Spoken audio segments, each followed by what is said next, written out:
Welcome into Beyond the Press Box. I'm Yash alongside my co-host and analyst, Zach Kyleman, Cody Emerson, and Will Hatzel. Get ready to hear some great discussions and debates on the biggest storylines in sports. We cover topics ranging from the NFL, NBA, MLB, college football, and college basketball.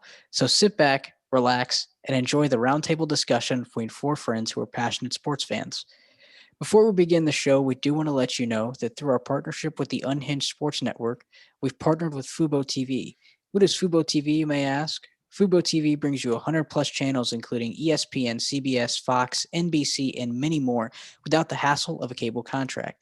Don't believe me? Click the link in our social media bios and start your 7-day free trial today. Fellas, the big story this week with the MLB surrounds Albert Pujols and his departure from the Los Angeles Angels. And the rumor this weekend was that him and former Cubs manager Joe Madden, who's now the manager with the Angels, they had a falling out and they had a disagreement. So I want to get your overall thoughts on this situation. Where do you see Pujols ending up after this? Well, that's the big topic of discussion, and I'm gonna be honest. I don't see why this was really a move that surprised me and surprised a lot of people. I think just there we talked about I think a long time ago, um, during this, when spring training was first starting, about how this may be his last year. It probably is his last year. So just to kind of, the Angels, I think, did him a little dirty by not letting him just play out his last year.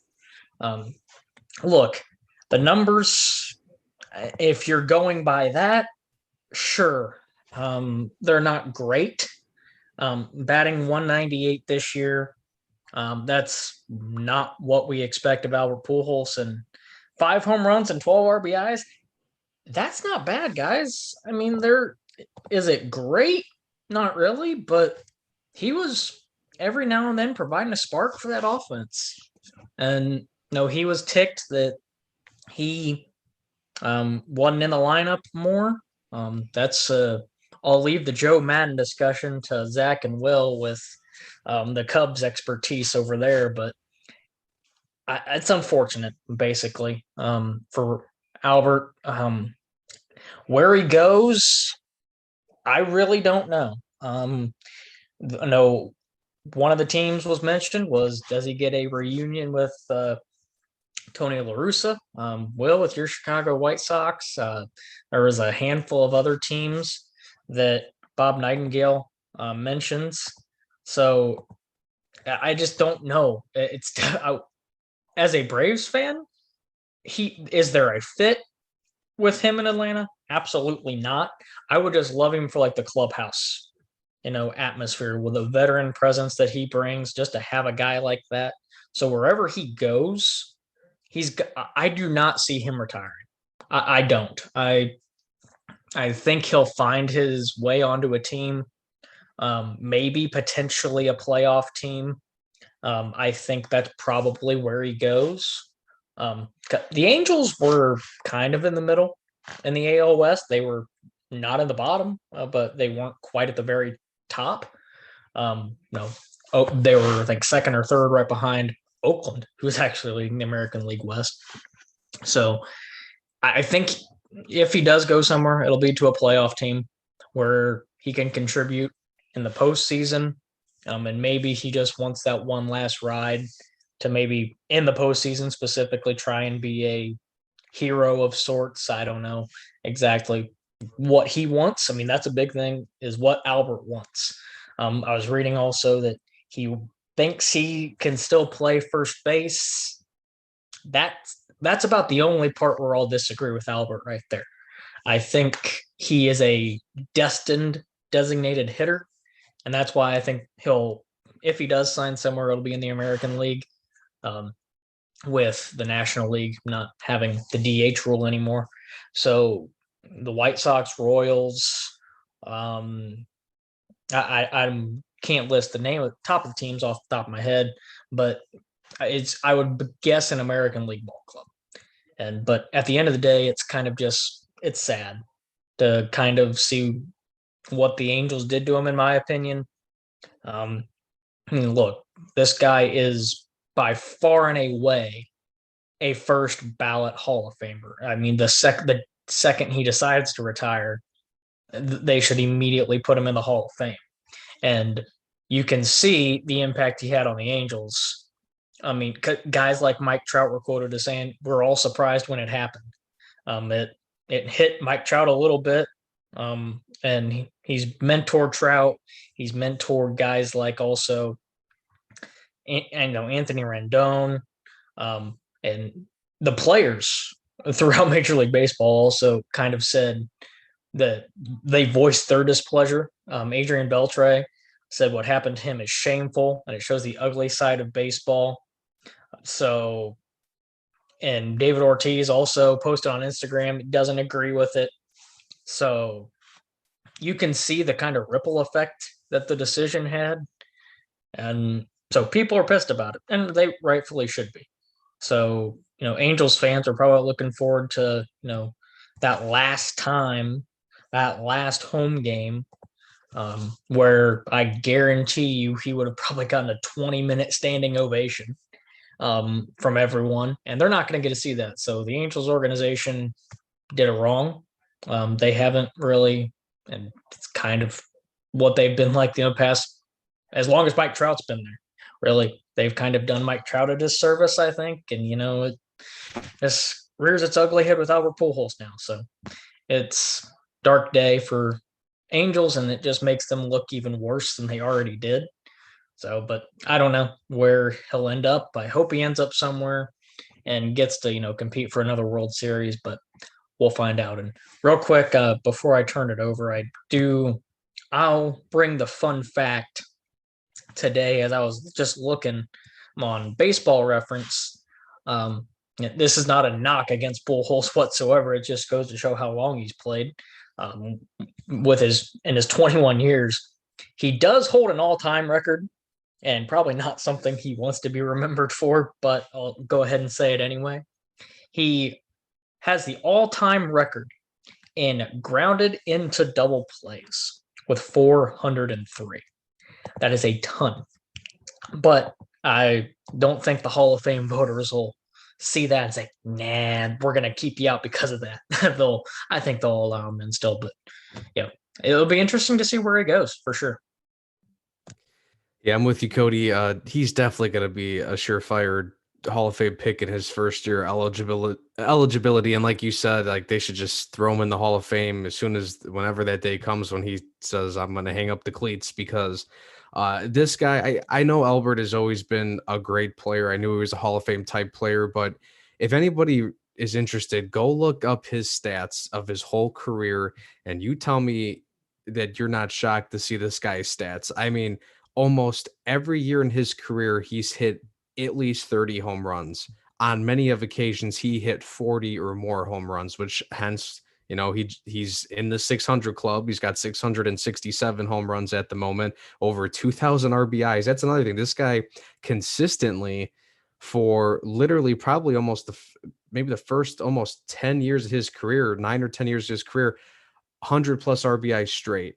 And then, the year afterward, which broke the streak, he got 99. So he was pretty close. But I mean, just looking at this guy's stats, it's just phenomenal. And of course, yeah, he'll have the ironic stat of having a stat where maybe it's not the best one to boast or brag about. But this guy was just a hitting machine. I don't even know if there's much to even say about him as a first baseman because I don't think anybody cares. And that's part of the reason why I think he still deserves a shot to be on a team, even if it is the DH, because the guy could still produce. The guy could still hit.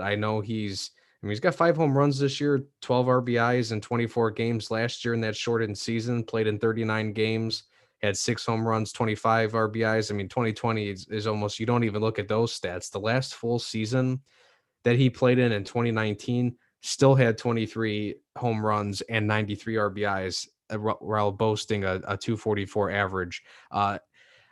Look, Albert Pujols, like I said, definitely a Hall of Famer. It's kind of a shame his career might potentially end this way. I, for one, actually would not mind seeing him on the White Sox. I don't think he's going to go there because actually, and again, his former manager from his St. Louis Cardinals days, Tony La Russa, has already even come out and said a few days ago that he wouldn't be the right fit.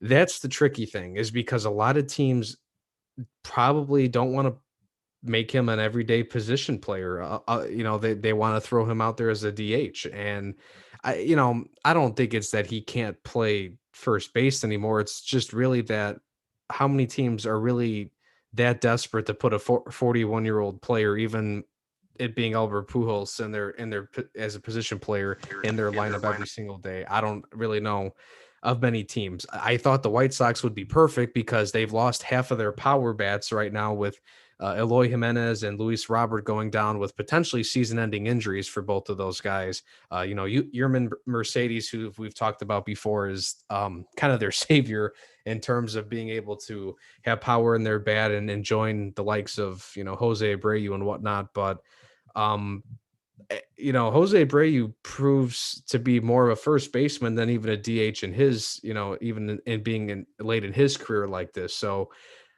I don't really think it would hurt.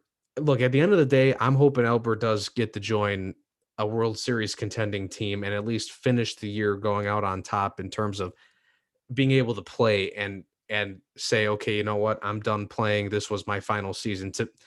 For his career to get cut short or finished, in his final season, which is kind of supposed to be his swan song of a season.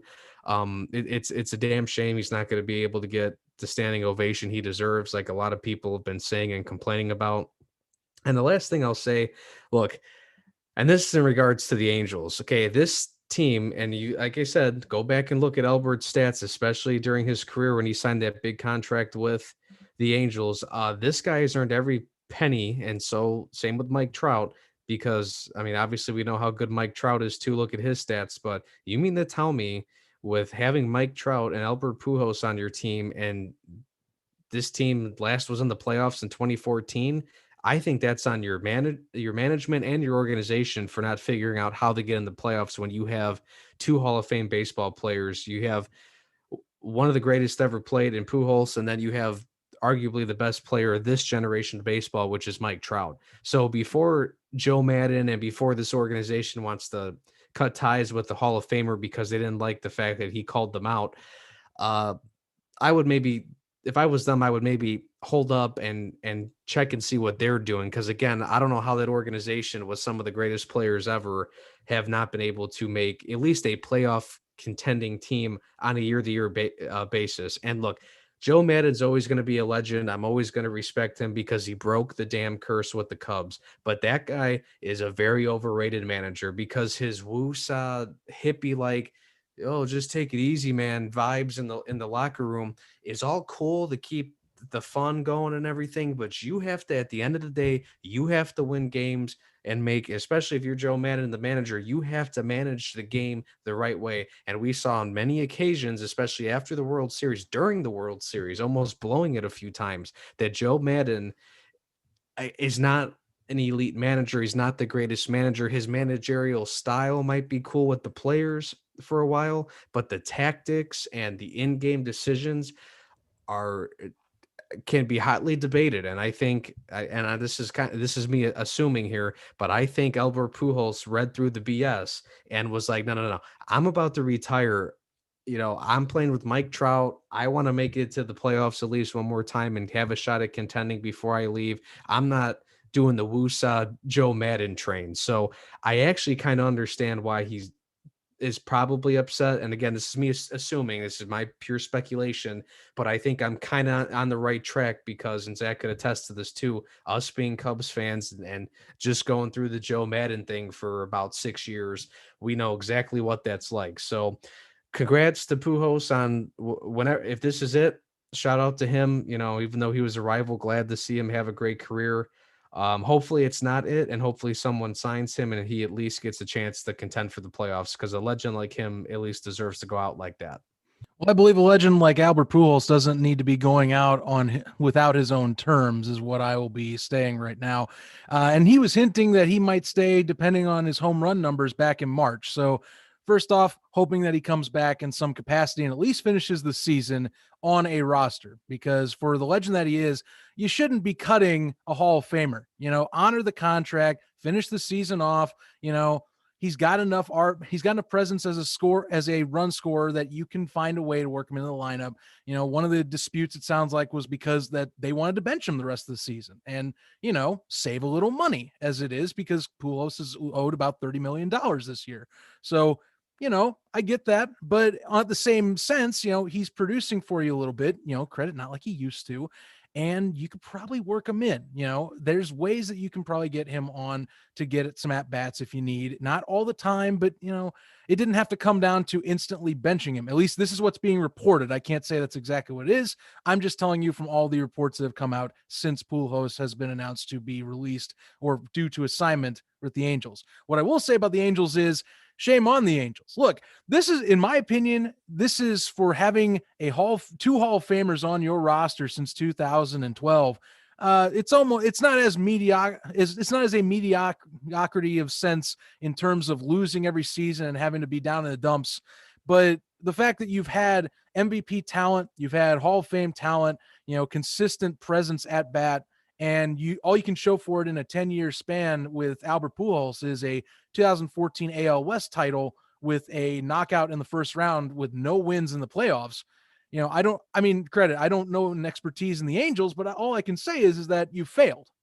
You've failed your organization, you failed your fans, and you've especially failed the Hall of Fame talent that signed, at the time, what was close to a record deal, or it was a record deal at the time in cash, to come over to Los Angeles. And that's what you're going to get, is if his legacy ends with him being kind of tossed to the curb by the organization that didn't, give him a chance to go back at least another time in that 10-year tenure.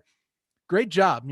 Fantastic job by John Carpino out there and company with the Angels, which I say in the most sarcastic sense as possible for doing that to a Hall of Fame talent. And again, yeah, I understand that you need to save a buck or two. COVID's been an issue. This year has been a little more stabilization. You're getting fans in the stands, all that. I know California is not as caught up with things, but come on. Can we not just keep the guy on the roster at least? Again, Hall of Fame talent. How did you not see this happening where you're going to have Hall of Famers like David Ortiz, Pedro Martinez come and go, shame on you, and have everyone else in that dugout kind of go, what in the world is happening? I mean, Mike Trout, for crying out loud, is your other MVP talent that's sitting there, and you have to think about the repercussions that's going to do, And as for Joe Maddon, look, Joe Maddon, I love the personality of the guy, and you get plenty of praise. That is me talking to him. He gets plenty of praise for that 2016 World Series. I'll never let that go. A Cubs fan that gets to see a World Series in his life. Remember that at one point in that time, it seemed like it would be a joke, and then they would never get a chance to go back.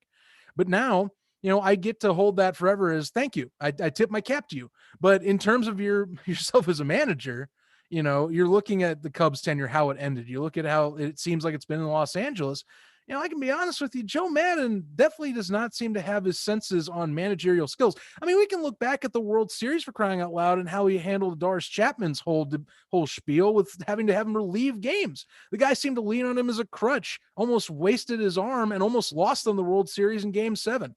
Quite frankly, Joe Maddon has gotten a little more credit just for the fact that he got that title and was getting slammed, rightfully so, after 2016 for some of his poor managerial choices, and it's carried over to Los Angeles, in my opinion. I don't know. He's denied, of course, the report that it was him and Pujols that kind of led to that dispute that then led to Pujols being out. But in any case, I mean, I don't know. You can't always be happy, sunshine, rainbows all the time when you're in the dugout. And quite frankly, who knows if that was the case? All I'm saying is that, there is a case for arguing that Maddon might have had something to do with this. I'll argue that definitely front office ownership as well as management had something. I'm looking at you, John Carpino, there. And Albert Pujols shouldn't be leaving the Los Angeles Angels right now. We shouldn't even be talking about the story. I would think this is kind of a no-brainer, if we're being honest. Finish out the guy's deal. He deserves that much respect to give him his final year. Yeah, they're the ones who signed him to the contract.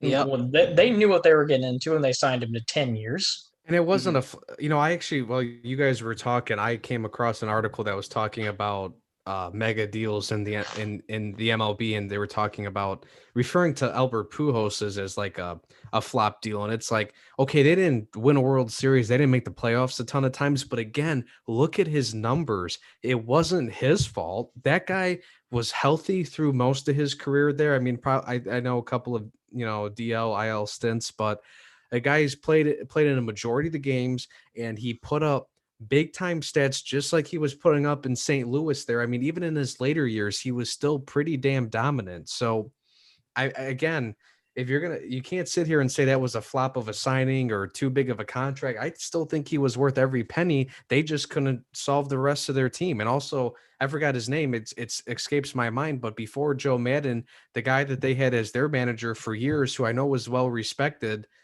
Mike should he have gotten cut or gotten let go earlier? I mean, again, Mike Trout, Albert Pujols, you're in Los Angeles. Like, how do you not win or contend for the playoffs that often with some of those guys, and even with them producing with good numbers? No, I mean definitely it all everything that you guys have said really makes sense. And what's interesting is in this Nightingale article, they say Pujols had said that if he's inducted in the Hall of Fame, he was strongly considering going in with no cap insignia on, out of respect for Angels owner Art Moreno. So now who knows how that's gonna change. Yeah, that's gonna change. And Nightingale says maybe there's he goes in wearing a Cardinals hat because St. Louis is, quote, where his heart lies. So it'll be interesting to see where Albert Pujols goes. But I think, like you said, Cody, I don't think he retires just yet. I think he's got a little bit left in the tank. He'll go over to the American League, and maybe St. Louis, maybe Kansas City, a young team, mentor them, rejuvenate them, and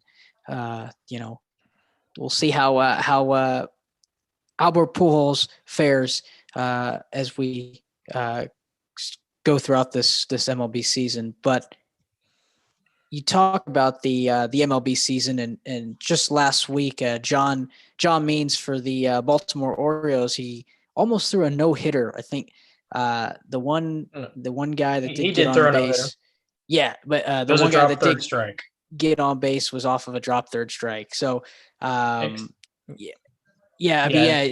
a no-hitter.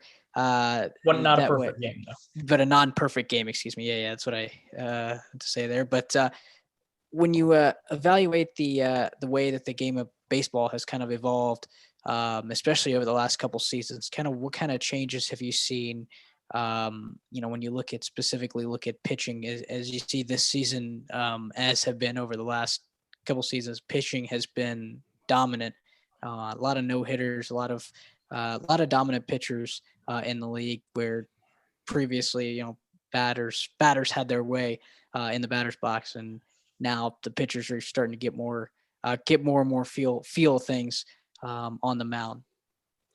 Well, there's been a lot of, I think, changes and evolution in the game of baseball because, as we were talking, texting earlier, doing our pre-show, prep and planning, I was bringing up to you guys like, hey, this would be a good topic because you have the rise of dominant pitching, aces and the strikeout rates. And again, you already have a handful of no-hitters within the first, month and a half of the season here.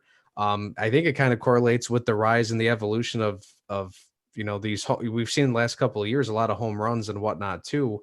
We know juicing the balls has been a debated thing. Unfortunately, steroids and juicing that way has been an issue too. But like in all sports, the game of baseball has changed and evolved over time. Athletes have evolved and changed over time. I mean, you look at pictures of baseball players, minus Pete Rose. If you go back 30, 40 years of what baseball players look like, or even farther, like the early 1900s, I mean, those guys back then were nowhere near in terms of the the athleticism and the skill level was there, but in terms of the way their body was and the muscle and being built, I mean, those guys, I mean, come on, look at Babe Ruth when he played, which you still got a couple of those guys too. But the sport has changed a lot over time because, you know, we know more, you know, we put more of an emphasis on mechanics with our athletes. The athletes have more of an emphasis on the types of workouts and that they do, and what's the best workouts to, you know, to focus on. What part of your body do you need to be efficient? You know, obviously, you know, upper body, arm strength and whatnot is important for a pitcher. Nutrition, things like that. When you look at, you know, everybody's talked about the StatCast era and the launch angles and stuff with batters, you know, over time, as you know, offenses and batters, and the Cubs are a big example of this, they tried to heavily invest in learning the statistics and the research numbers and stuff and the algorithms and everything. Well, as batters and hitters got used to that and figured out how to hit more home runs and be more efficient with their swing, well, over time pitchers get that data too, and they learn how to do things better. So first off, again, there's changes with how mechanics are worked on, again, workouts, nutrition, things like that, and that's stuff you see in all sports. But I think actually the advancement and the successes with evolutionizing the offensive side of the game has actually helped pitchers out too, because, and again, and Zach and I could attest to this with the Cubs, for an example, they relied hardcore 5-6 years ago when they were contending for the World Series, when they first brought up Baez and Rizzo and Bryant and Contreras, all those guys. I mean, those guys they had power in their bats. Kyle Schwarber still doing it with the Nationals today. These guys were swinging and being more aggressive because they always wanted to hit the ball to the bleachers, wanted to hit it out the park. And that led to guys like Javi Baez, who are just way too aggressive and they swing at everything, even stuff that's way outside of the strike zone. So actually, I think the over aggressiveness from batters, from some guys on the Cubs and other guys around the league, has kind of helped with that too, because we have hardcore pitchers here, these aces that could literally throw a strike on any given, you know, on any given pitch. So again, I think we've seen athletes themselves evolutionize and change over time because of statistics and different ways to train and whatnot. But also, again, the evolution of hitters and batters, I think it's made the life of pitchers a little bit easier when you could kind of throw that borderline strike zone ball, and all of a sudden, you know, you got Javi Baez at swinging at everything. So I think it's a combination of a few things, but but as a whole, it's just really the evolution of the game and the current era of baseball that we're in. Yeah, and I'll throw you some statistics right now while we're talking about it. Thanks to SI.com. League batting average, by the way, is at an all-time low. Now, credits early in the season, but it's currently at a 0.234. This is the 14th consecutive year, if it stands, that the strikeout rate would actually be higher. Currently, it's at 24.3% of strikeouts. And the current batting average of ball players is the lowest in more than 30 years in terms of the last few. So, you know, you add all this together, trends are going in that direction. And all I'm going to say is that, you know, I had to do a little research for this. Honestly, I was kind of curious what all this entails, and a few things stand out. You know, first thing, you know, Will's bringing a point. The long ball is more the concentration right now, and that's also because teams are actually using more defensive shifts on certain batters than they have been in recent times, or at least it's becoming more increasingly used to mitigate any of the on-base type of hits. So, what do you mitigate with that when it comes to batting? Well, go for the long ball, or, you know, getting out. I mean, that's all we're thinking, you know, go for it all, swing for the fences. And I mean, as Cubs fans in particular, we know, Will, that's most of our batting order in the last 5 years has been power hitters, that they're going to go for it all, or they're going to strike out in a glorious fashion, or inglorious if you're going out looking at the ball. But I digress. You know, the statistics at least are moving in the direction of making sense for no hitters to be more common. And we're actually possibly on pace to set a record for no hitters that has stood since 1884. we're talking the early days of baseball that we have gotten to the point where defense is starting to take over. And, this is a common thing too with baseball in its history, is the shift between offensive and hitters getting the power, pitchers getting back, and these rule adjustments that have gone on the fly in over a century of history in the sport itself. And I think right now we're just in that phase where, defense is kind of king at the moment in the MLB. You do have those nights where you get those 15, 16 run nights every now and then, but that's going to be if you have a really bad night as a pitcher and guys are hitting the long ball. Otherwise, we're going to be seeing, it's been showing less and less of the on base, less and less good hitting is taking place. And that's what we're leading into right now. And I think we might have that chance of at least tying that record. Right now we're at 4. The record for a single season is set at 8 as a heads up. So we're halfway there already, and we haven't even gotten out of May. Keep that in mind. Yeah. I mean, they're on pace to not just break it, they're on pace to shatter it. And it's interesting when you look at this topic, because in the last few years, it's been mainly, we've had our decent share of no-hitters, but never this many this early. And Zach, you brought it up, and Will, you did too, though. I mean, it's long ball or bust, basically. And as I've said on this show before, I'm surprisingly to some people, maybe, as a person who is 24 years old, I side with the older generation of Major League Baseball fans, the purists, I guess, per se, where I don't mind the pitching. I don't mind watching a 2-1 ball game, a 1-0 ball game. The game's still exciting, if you ask me, because it's still such a close game, and one swing of the bat can change it. That's how I kind of view things.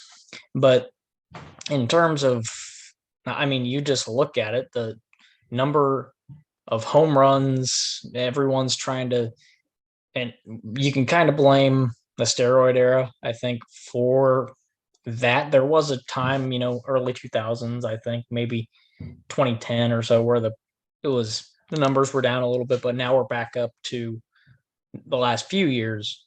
It's been home run, where the home run leader, I know 50 home runs, 55, whatever.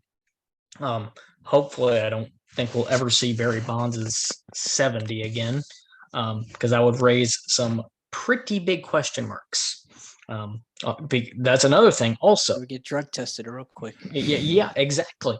No, that's Yash, you're laughing, but I mean, for real, that's what people automatically go to nowadays, thanks to the steroid era of Mark McGwire, Barry Bonds, Sammy Sosa. But we can thank those guys for every time now someone puts up a ridiculous home run total that, or like this guy's hit 15 home runs in his last, 30 games or whatever. He's going to get drug tested. Why? Because there's suspicion there among Major League Baseball, because that's just not normal. So it's going to happen. I mean, when a guy hits 60 home runs in a year, I guarantee you, he'll be drug tested a ton. And I mean, if he passes, that's fine. But back to the topic of the no-hitters, I've heard a lot of fans are kind of ticked off by this too. And I just don't understand why. A no-hitter is rare. I mean, Zach just read off the stat. There have been 8. The most in a season is 8.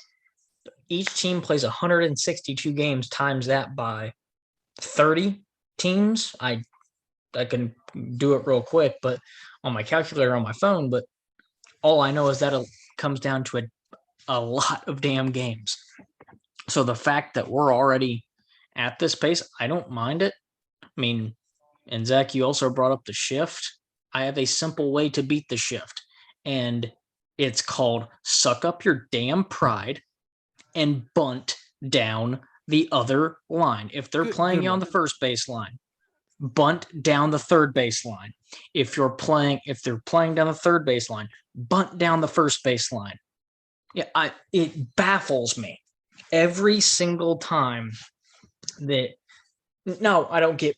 I understand not doing it every single time because eventually the defense would adjust. But for a guy like, I mean, Freddie Freeman gets played against the shift a ton, and granted, Freddie's a tremendous hitter.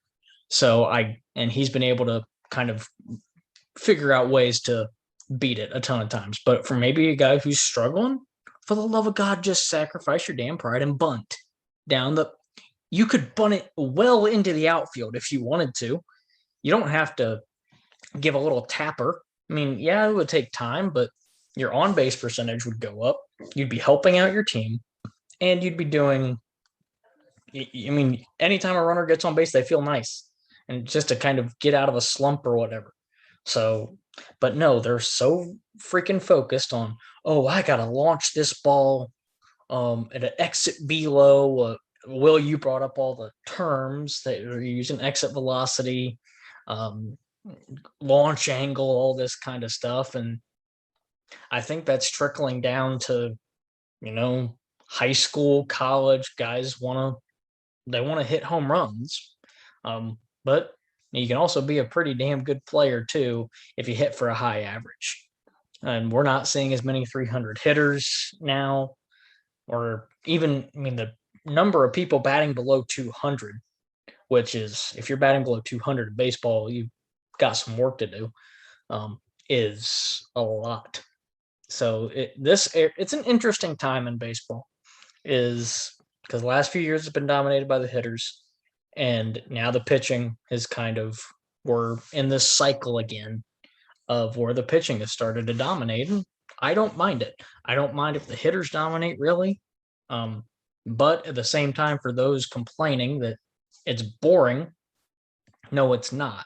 I just don't think that. I don't think that way. That's just mine. I know people are entitled to their opinions, but I'll stick with mine. That I would still think a 1-0, 2-1 game, 2-0 game.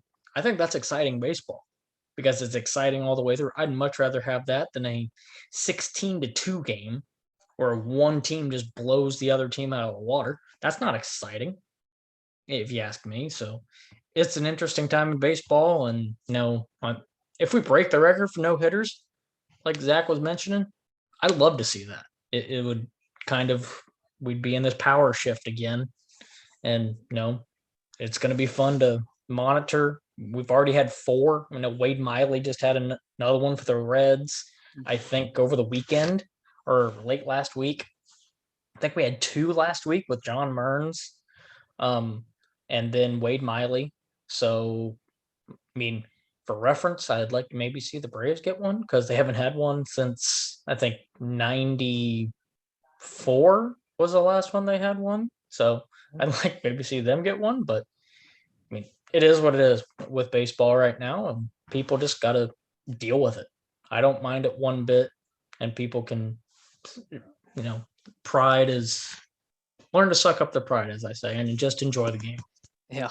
I like how you, the point you bring up there, Cody, is enjoying that 2-1, that close contest, 2-0, 2-1 game, because baseball is one of those games. It always comes down to the last strike. You never know what's gonna happen. Like you said, with one swing of the bat, it can change. A game can flip just like that, and that's an interesting point that I think you made there with these close games, with people not finding them interesting. I mean, it is interesting throughout on those games. And I mean, obviously with the pitching, the technology, the nuances there have really improved over time now, and can found its way, derived its way into the pitching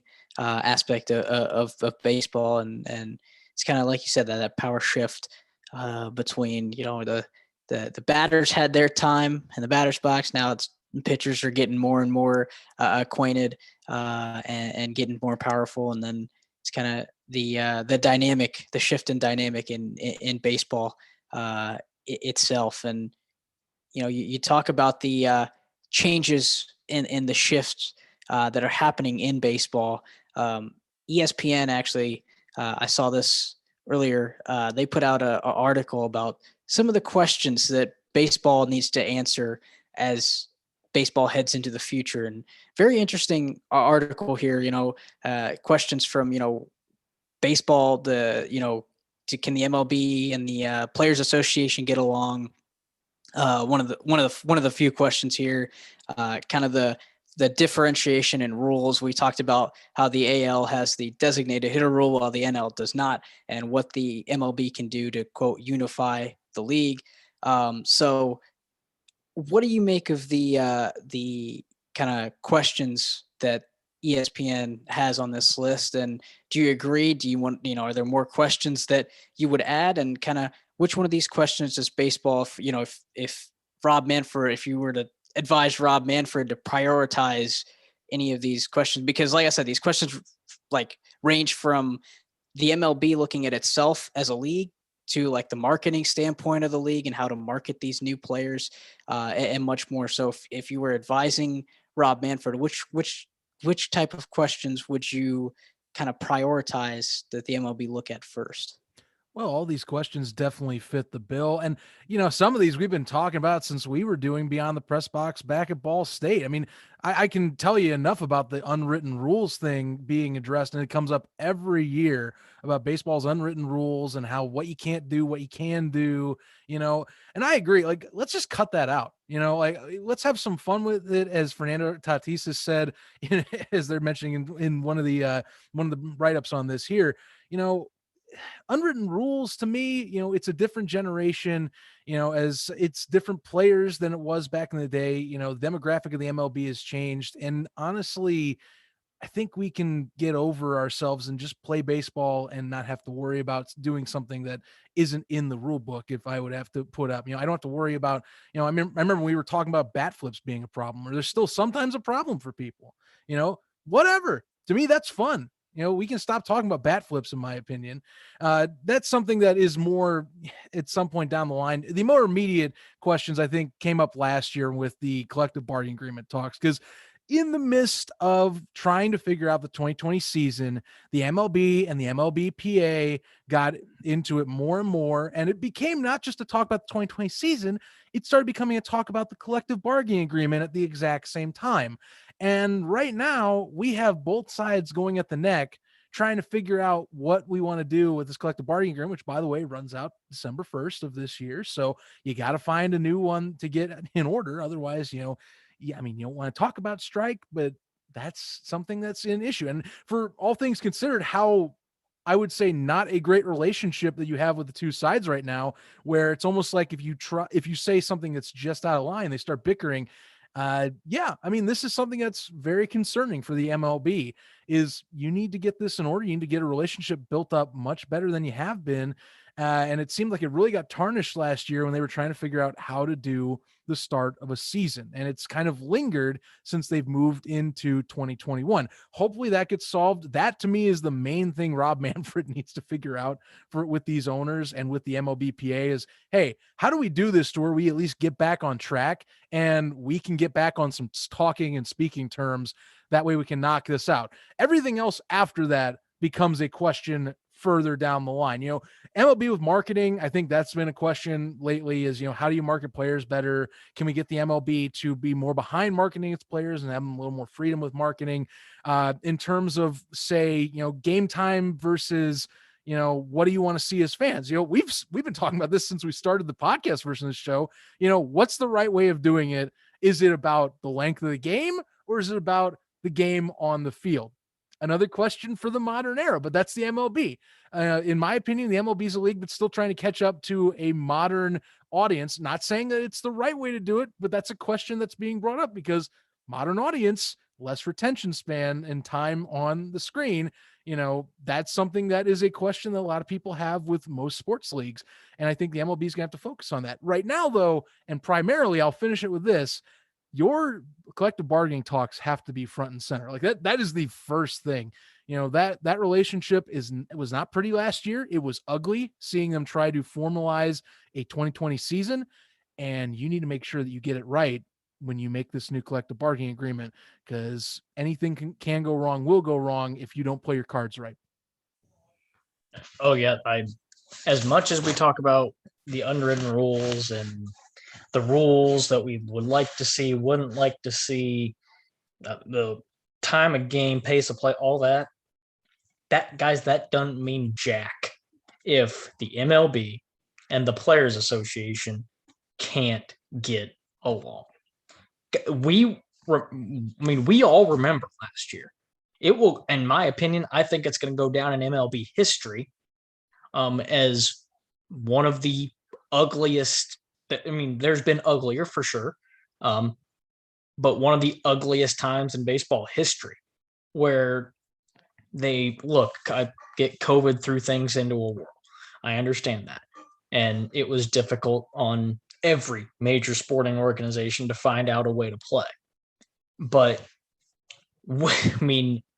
every major sport organization found a way back to, somehow, shape, or form. You look at the NBA and what they did with the bubble.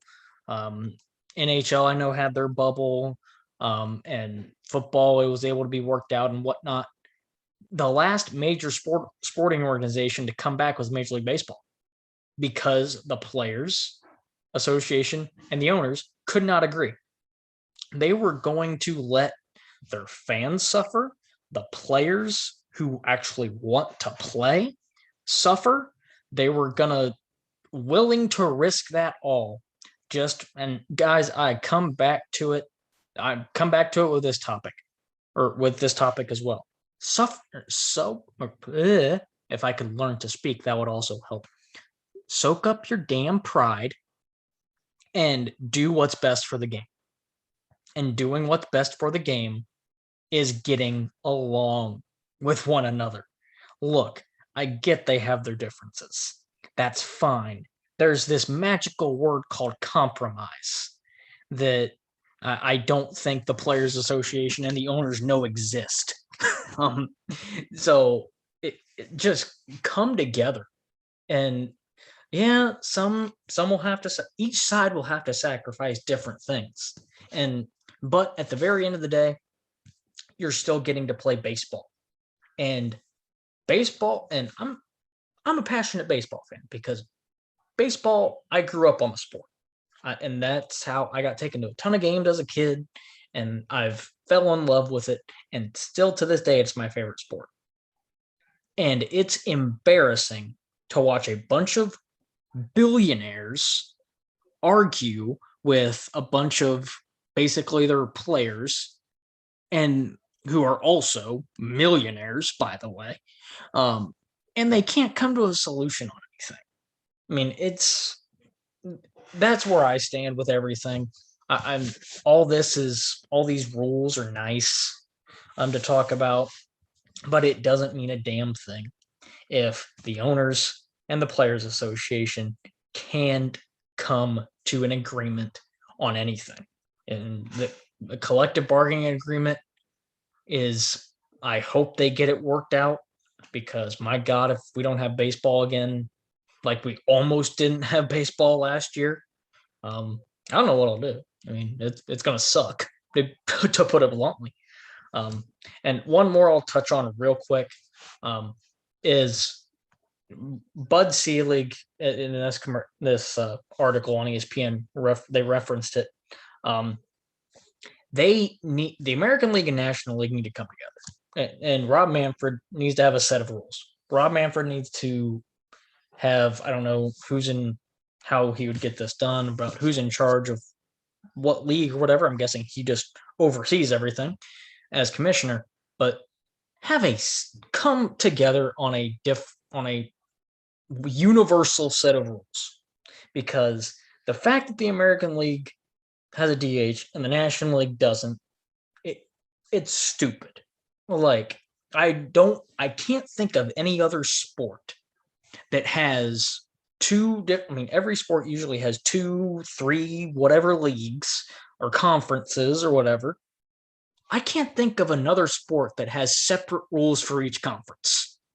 And if anyone out there can name me one, I'll be all ears and I'll listen. but this needs to be addressed. I mean, I don't care one way or the other. If we have a DH, yay. If we don't have a DH, I ain't gonna complain. But we need to figure out something. So that's another thing I would like to address. But the main thing, Players Association and owners, find a damn way to agree on something for once in your lives. This is a loaded question, and I'm going to split it up into two halves here. The first half is kind of going off of what you guys said, and absolutely, yeah, it's a little bit scary that there's going to be more. There's going to need to be more talks and planning for a CBA deal that, God forbid, may end up in a lockout, since the Players Association and the league, left last year not on not so good terms. Luckily we even had a season, because it didn't really look like we were going to have a season, and not necessarily COVID being the number one, being the prime suspect. It was literally going to be the league and the players itself. But the reason, and to go off of what you guys are saying, why it's so important for them to come together and form a relationship, is because, look, there's a lot of other issues that need to be addressed that will eventually affect the future of baseball. As you've said it, Zach, we've all mentioned it before. It's talked about on national TV with ESPN and radio stations and stuff all the time, that, the way the current generations that watch sports and are alive today, they're consuming media and entertainment in a million different ways. Not everybody wants to watch a baseball game that could be boring. People need to appreciate it more, which I'm going to get on the fans in a second here. But the reason why a new CBA deal needs to happen quickly and actually get done, and not be like, and not have a lockout or a 5-year war between both sides, they need to come together, because there's a lot to talk about and lots to discuss for the future of baseball. Like Cody said, why do we have two different sets of rules between the two different leagues? You either have a DH universally, or you don't. Why does one team have the luxury of maybe getting another Albert Pujols or another hitter to have, and not have to worry about a pitcher, in the batting lineup? Meanwhile, teams like, in the other league, have to have their pitcher, who maybe is lucky to get 2 hits in a season out of all his at bats, has to be in the lineup and inserted into the lineup. That limits free agency and roster flexibilities. I don't like that. I think it's actually a bigger deal than people even like to admit sometimes. We need to address the luxury tax and the salary caps issues here, because there's a competitive balance issue in Major League Baseball. We're seeing it in all the leagues. Okay. You guys know I'm not the biggest fan of super teams and things like that. I still appreciate the way the Cubs built their team, even though their dominant era ended quicker than I thought. It was worthwhile to see them build up that team and do it successfully by drafting players, acquiring players, and grooming them and developing them into what the Cubs have become, not what the freaking Yankees are doing, where they just buy all their damn players. And they're an organization that doesn't need to do that, because they've been successful for years upon years and decades upon decades. I mean, and the luxury tax is kind of a joke, because for a big market team like the Yankees, they could pay it off without any problem. And then, thankfully, and this actually ticks me off as a Cubs fan, but thankfully it's probably better for the league that the Ricketts family, owners of the Cubs, are penny pinchers and don't want to pay any of these guys, whether we agree or not that they should re-sign everybody or blow up this team. That's another topic for another day. But they didn't want to spend money on bringing back World Series heroes like John Lester, who's going to go down as a legend for helping them, break that curse. They don't want to sign anybody or bring anybody back, supposedly, it seems like, because of money issues. So they don't want to spend their money, which maybe that's better for the league, because maybe the Cubs break up and then those top players kind of dissipate throughout the rest of the league and go to a couple of other teams. Look, I'm not for the whole tank and be bad for 5 years and rebuild that way, but I do believe that, yeah, it's the life cycle of sports, is that you're going to have a couple of bad years after you contend and have greatness, because you have to redo it all again. You have to change systems, new coaches, new front offices, new players, all that stuff. It's the life cycle of sports in any league and any sport. But you can't work on these many issues and how to increase your marketing and your branding. They could take notes from what the NBA and the NFL do, because that's all you see in the United States, is just everything is football and basketball related. So why can't a sport that's one of the oldest sports ever in this country, baseball, why can't that succeed and become one of the top popular sports again in this country? And the second half of this is actually going after the fans and the people that go to games or watch the games at home. Okay, baseball is a very unique sport. Okay, you don't get a whole lot of sports where it's just where you have constantly a one-on-one battle between a pitcher and a batter, where you have some of your most epic moments. And really, I guess if you never played baseball, I mean, okay, I played t-ball and little league and stuff for a little bit. I wasn't a long-term baseball player or played in college or high school, but okay, even for being young, there's that intensity there where it's just you facing off with the pitcher, or you on the mound facing off against the batter. You have to educate yourself on the sport and appreciate what the sport has to offer and understand that, the types of pitches and the mechanics into the game and the rules and just why, slugging percentage and on base percentage and stuff, all of those stats. And I know not everybody's a big stat person. All of that stuff matters to a point because it helps you understand the game and appreciate the little things. Okay, it's easy to talk about Albert Pujols and talk about, oh, he hit 100 RBIs a year and 40 home runs. Okay.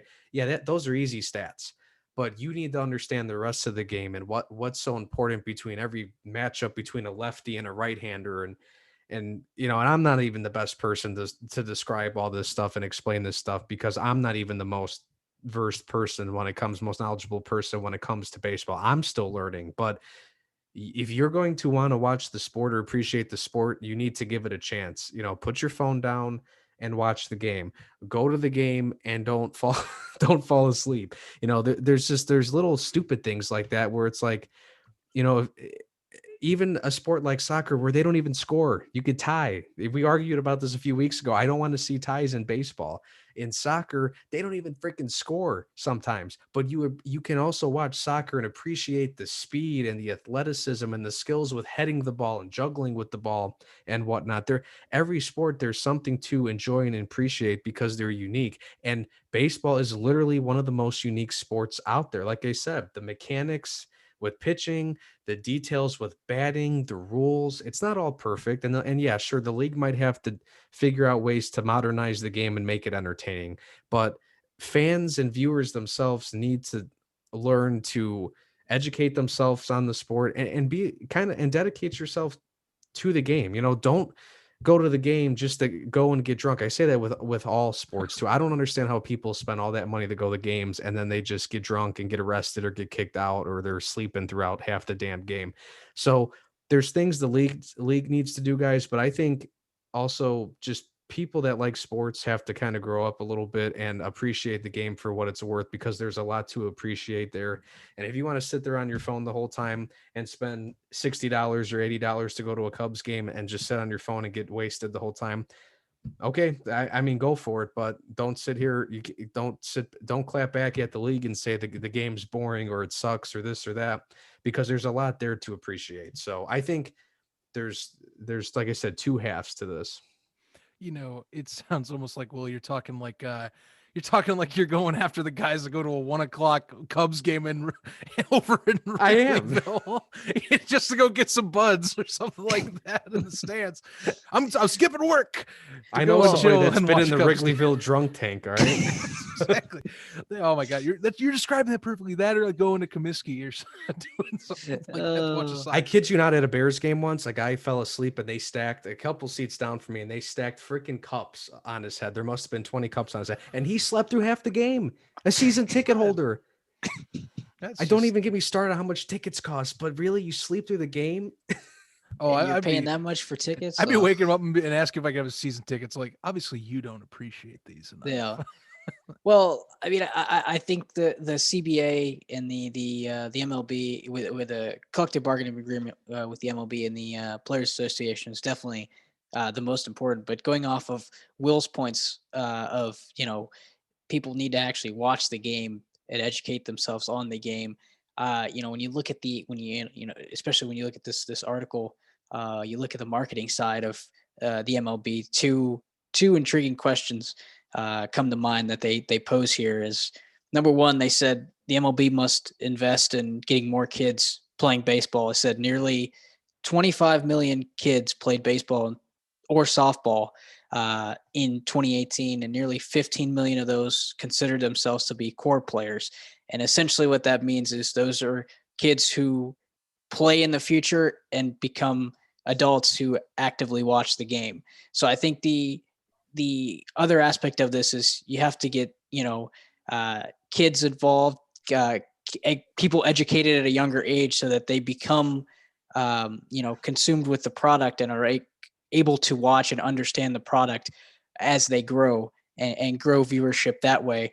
The other thing is they mentioned on here is the MLB must let people actually watch the games because of the amount of blackouts there are in certain cities. I know they mentioned, and Will and Zach, you can touch on this probably a little more than I can, but they mentioned here, if you use the wrong TV service in Chicago, you won't be able to watch the Cubs, vice versa, the White Sox. So, those are just off of what Will is saying in terms of educating and growing viewership and actually getting people to watch the games. What the MLB could do. Those are the two intriguing questions that I saw in this article that they had. Blackouts to me, I'm just gonna say it. I They're a damn despise joke. blackouts. They're a damn joke. They are such an ancient thing anymore. Like blackouts to me are not worth it. Indianapolis, everyone knows around town, unless it was the 100th year anniversary running, the Indianapolis 500, you cannot watch in Indianapolis.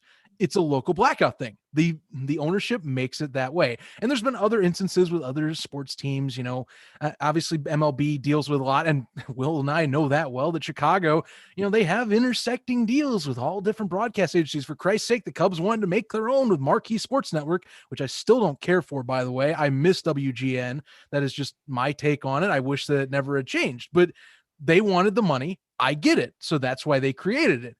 It's simpler because the White Sox released on NBC Sports Chicago. So thank God that one's pretty easy. But the Cubs, it's like, nope, we'll just make our own network, and then make it really hard for you to go pick up the said Zach, network. get this. Okay, so I just moved into an apartment, as you know.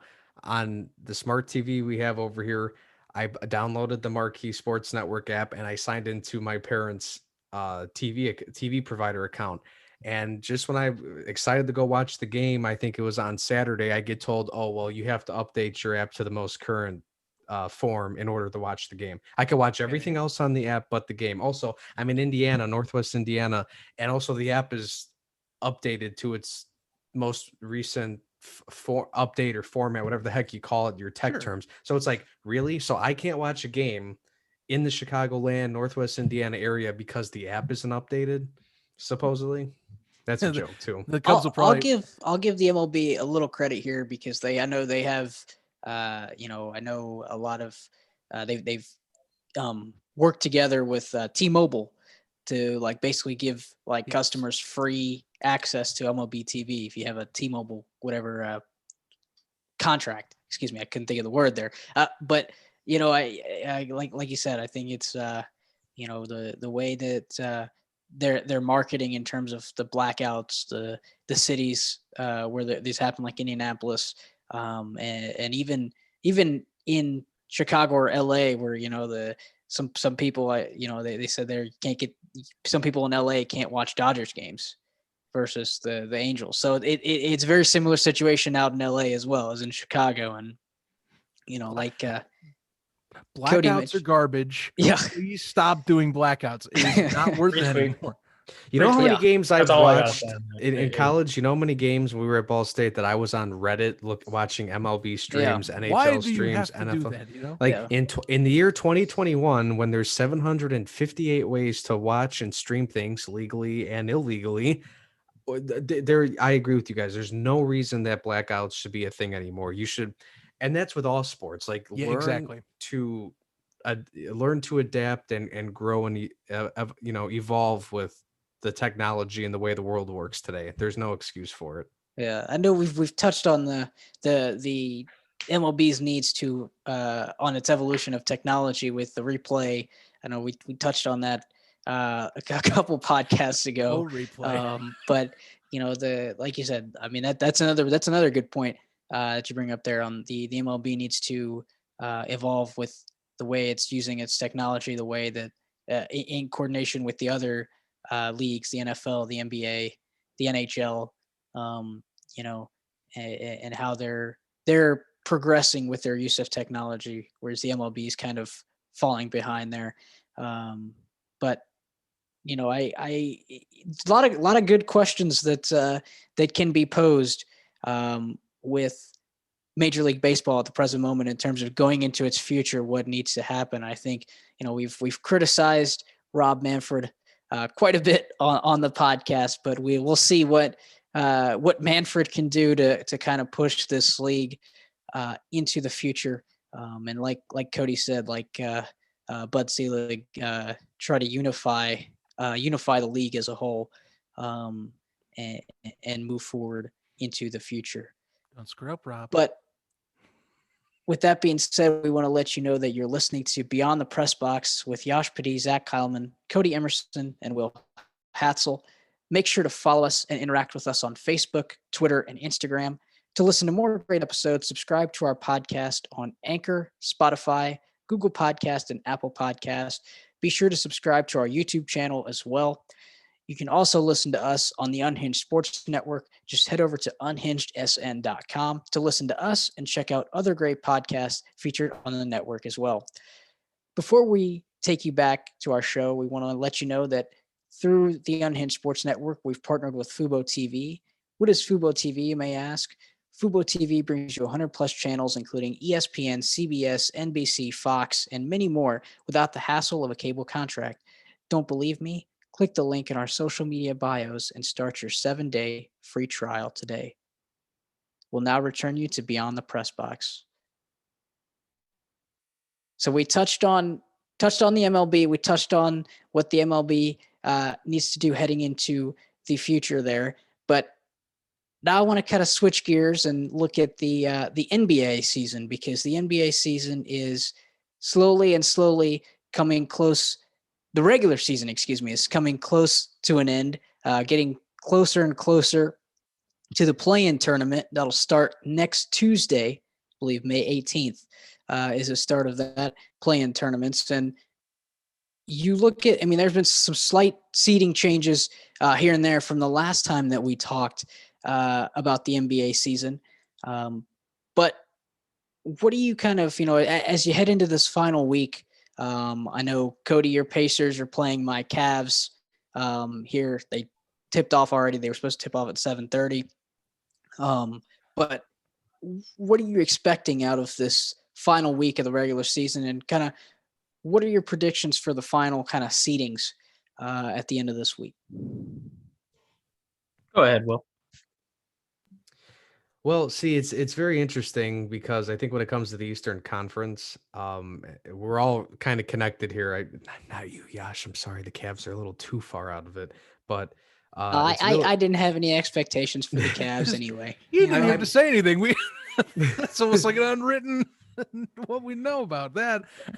But in terms for the Bulls and the Pacers here, in regards to Zach and myself, and then Cody, it's real interesting how this is all panning out, because it's really not going to be determined till probably the last night of games, because you have, right now the play-in spots would be the Wizards and the Pacers, and the Bulls are like 2 games behind the Pacers for that 10th and final spot.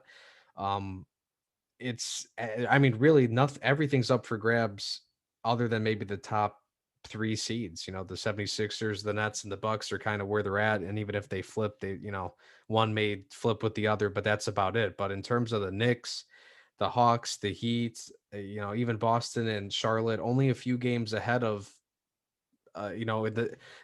Miami and Boston, the 6 and 7 seeds, and even Charlotte being the 8th seed, only a few games ahead of those play-in teams that could still technically, depending on how everything goes, can really still climb up there. If I had to make predictions for the East, this is wishful thinking, but now that the Bulls are healthy and have returned, in terms of Zach LaVine's off the COVID protocol list, he just lit up the Pistons last night with 30 points.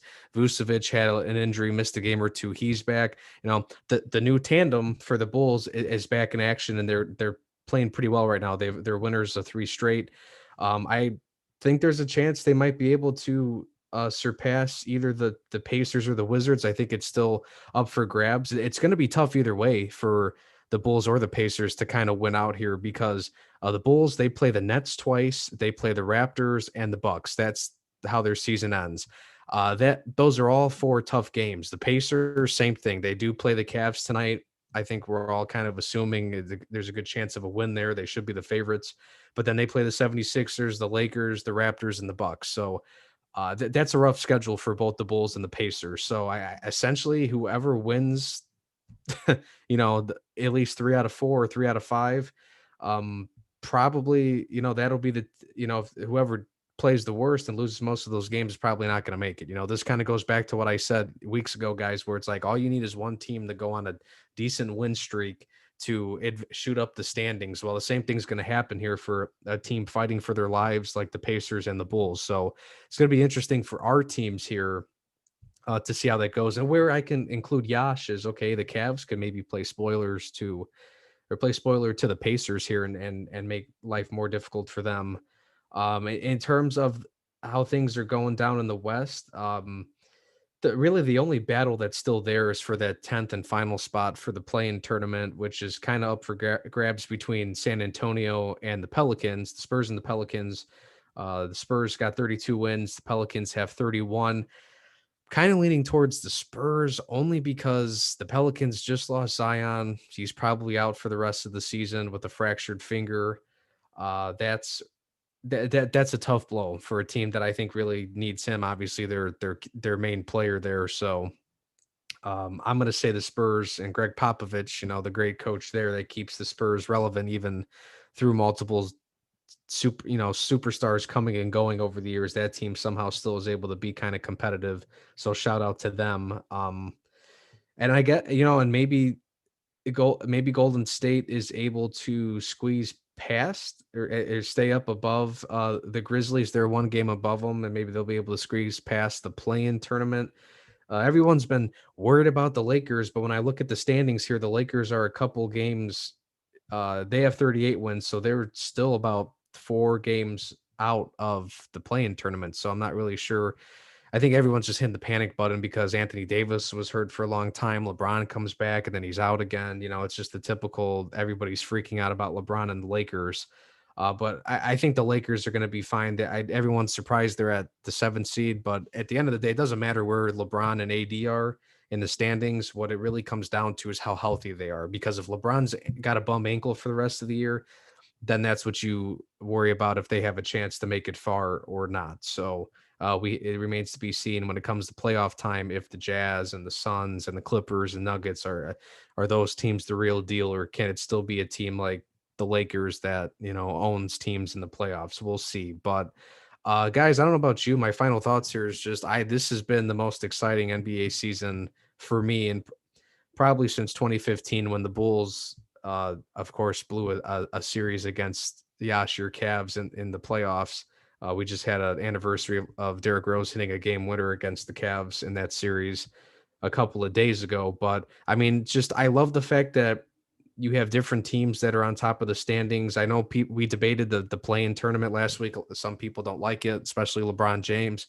Well, the play-in tournament has actually kind of made the playoff battle a little more fun. Maybe that's because there's a competitive issue, because it's kind of sad that, again, the Eastern Conference, half the teams that are vying for not only the play-in tournament, but like the 6th, 7th, and 8th seeds are all like still there where they're like at 500 or below. So that maybe is an issue for another day to touch on, but it's going to be fun because for once the playoffs, the battle for the playoffs in the NBA is literally going to go down to the last night of games, and I'm looking forward to seeing how that goes. I'm hoping the Bulls pull it off just so that team could get some postseason experience, even if they don't go far. Zach, Yeah. your thoughts on this final week of the regular season, kind of your predictions of the final seedings that could end up at the end of this week? Well, yes, I will say that for both conferences, you're going to have at least your number one seeds, I think, are locked down. I was kind of shocked mainly at the Brooklyn Nets sliding. I had held them last time we talked about the playoffs that they were going to overtake the 76ers. Coincidentally, that didn't happen. They had a 4-game skid, and here we are. And right now they're battling to keep the number 2 seed over the Bucks, which to be determined. I think you got the 76ers locking that down. And then over in the West, the Jazz will lock down the number 1 seed as well. In the East is the one I'm looking for, and it'll have the most volatile movements. It's been that way all year. It still has the potential to do so. And especially when you look at the end regular season schedules for, well, seeds 4 through 6. I don't think the Celtics make any moves. They're going to probably stay at 7. I think, especially with Jaylen Brown now being knocked out for the year, they don't have enough juice to overtake the Heat, the Hawks, or the Knicks, and the inconsistency keeps plaguing them. So they're probably locked in. The play-in tournament, for the most part, I think is locked in. The Bulls have a shred of possibility, but I think they'll have to steal. Please take it. They'll have to steal at least one game against the Nets to where I think they could have. Please take it. I don't want it. Hey, I guess I don't want it. It would fit the mold, just like how the Bears, snuck in with that new seeds. I mean, hey, and the Chicago. There you go. It's all yours. I see Will smile. I see that sly smile, Will. I am handing it to you for free. We'll see. I mean, both schedules are kind of tough. I would say the Pacers probably have the tougher of the 2 remaining. But again, the Bulls have to at least steal 1 from the Nets out of their 2 appearances to where I think they realistically get a chance, and they have to win almost the entire last 4 set of games to where they'll get that 10th seed. That's all barring that. So we will see. And, Will has a good point. They're restocked. They have a chance to make a run here to slip into 10. The Pacers, as Cody has mentioned, are limping along and trying to just get this season over with. So who knows what the hell happened at the end? We'll find out. And the Pacers could be only 2 games ahead at the end of this Cavs game, all depending. For me in the East, the 4th through 6th seed with the Knicks through the Heat. I think you're going to see the Knicks drop to 6. You're going to see Miami and at least Atlanta slide up. Atlanta will probably, in my opinion, finish with the 4 seed. Miami's going to finish with a 5. Reason being, Atlanta has the easiest of the schedules compared to all 3 teams. If you're looking at Atlanta's in particular, I mean, theirs is really not much. Now, credit, they do have the Wizards, hottest team I would arguably say in the NBA right now. With no Bradley Beal. Yeah, I mean, with no Bradley Beal, and Beal's most likely going to be sitting out till the playoffs at the least. That is what all the talks are right now. But the Hawks will have to, in my opinion, besides the Wizards, they got the Magic and the Rockets, 2 of the most dud teams right now in the NBA, both packing it in. Unless you see them totally flop, they're probably going to take that 4 seed just for the fact they have an easy schedule remaining. Miami's got a tough one, but you could argue that they're more experienced at this point, and they also get the Pistons to end the year, and they've found their ways to win against the Bucks. Also, the Celtics being a little more down now without Jaylen Brown. That's the case there. So that then leaves the Knicks, who, that fortune could change tonight if they dispose of the Lakers. That's the thing. Can they make that stretch run? Are they ready to do this and secure in the clutch? We'll find out, but they, in my opinion, are going to have the hardest time, I think, finishing at the 4. They probably could finish 5, but I could see them probably sliding to 6 with Miami, just getting in crunch time and Jimmy Butler getting his team in order, and you'll see those standings flop. So, for those following at home, 4 will be the Hawks, 5 will be the Heat, 6 are going to be the Knicks. Everything else is the same as you see it right now on the standings as of this recording, and I think the Bulls might slide in, but I'm still leaning Pacers get the 10. Just some way I still see it happen. I know Cody's shaking his head. I'm still thinking it might happen, and Chicago will have to retool for next year. In the West, the only thing I'm looking at is really that 6th and 7th seed battle, in my opinion, because the Mavericks have a pretty easy schedule to end the year. I think they'll secure the 5. The top 4 in the West are probably going to stay the same depending on schedule as well. The Clippers have an easy end of year schedule. They're not going to slip out of 3 unless things just fall apart and they have like a Nets slip like the Nets did the past week and a half. Looking at the 7 and 6, because here's the thing, you're still dealing with the play-in tournament at the 7. So the Lakers get LeBron back for, as of this recording, tomorrow's contest with the Knicks. Meanwhile, the Trailblazers get a contest with the Houston Rockets. Now, here's the thing. If you have this scenario play out where the Blazers win, Lakers lose, not only do you have then a 2-game gap, but you also have the in-season winning, or at least the in-season contests, whoever wins that tiebreaker, that is the Trailblazers right now. So, in theory, that's actually a 3-game advantage with 4 games left. So, tomorrow night's contest for the Knicks for the Lakers is pretty important to have that chance for them to slip out and LeBron not complain about the play-in tournament and keep bashing it as he goes into that. And who knows? It sounds like he's better with his cuts and he's a little healthier. Time will tell. Anthony Davis had an amazing last outing and looks like he's hell-bent on not doing that 7th seed either. So we shall see. But really, I think it comes down, if the Trailblazers beat the Rockets come this their next contest, and the Lakers come the next day after this show beat the Knicks or lose to the Knicks, I think you're going to see the standings stay about the same in the West, because I think the Lakers will have a little too much to overcome, and I think the Trailblazers have enough to sustain the 6th seed and not have to deal with play-in tournament issues whatsoever.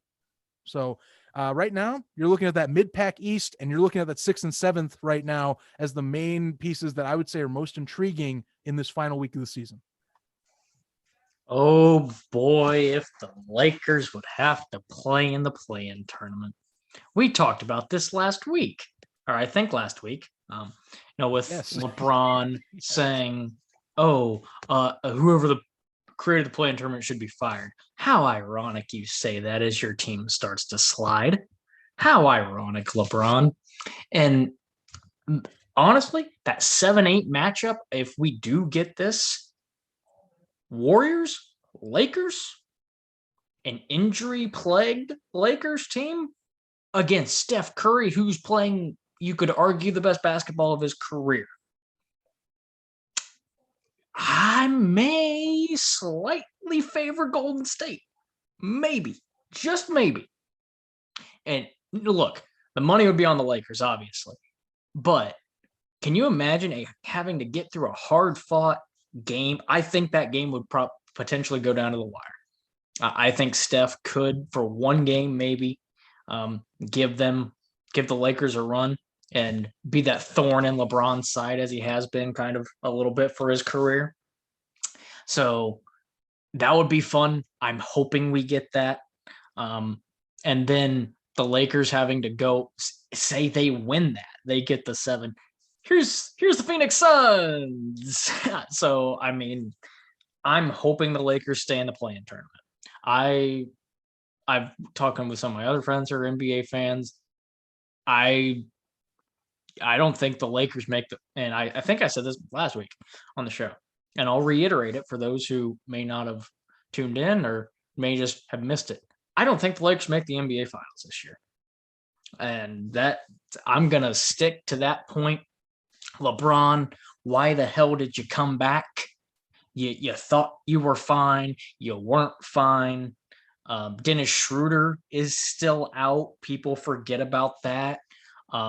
Anthony Davis finally, Zach, you mentioned it kind of, you look at his stats and you're saying, no, he's playing well, but it's Anthony Davis. We expect better than what he's currently averaging on the year. I think it's just like 22, 23 points a game, maybe something like that. So we know what kind of defender he is, though. So, but I'm really hoping the Lakers stay in that 7th spot and get a matchup with Steph and the Golden State Warriors. I never thought I'd say I'd be actually rooting for Steph Curry, but because I haven't been a big fan of his for most of his career. But I mean, I would be rooting for him to potentially knock out the Lakers and the overhyped LA Lakers. I'll say that. Out in the East, I like you said, Zach, I just want this damn season to be over for the Pacers. I'm sorry. I mean, for the love of Yash, I mean no offense when I say this, but they're down 7 to the Cavs right now. Yeah, and it's like, really, they lost against the Wizards, which bumped them to the 10 on a last-second foul with 1 second left in the game in overtime against Russell Westbrook. They fouled Westbrook. Call was questionable. I say you hold the whistle, but I'm a little biased. obviously, in that situation. And so what Pacers dropped to the 10. And then, to end the year, here's what you got. You got the Lakers. You got Philly. You got Milwaukee. L. Then you may win against Toronto. But if you can't beat Cleveland right now, you could very well be looking at a 5-game losing streak. And if that happens, Zach and Will, Bulls may sneak in there and grant my wish. I hope the Pacers lose out, damn it. I can't believe I'm saying this, but it's been a rough year to say the least.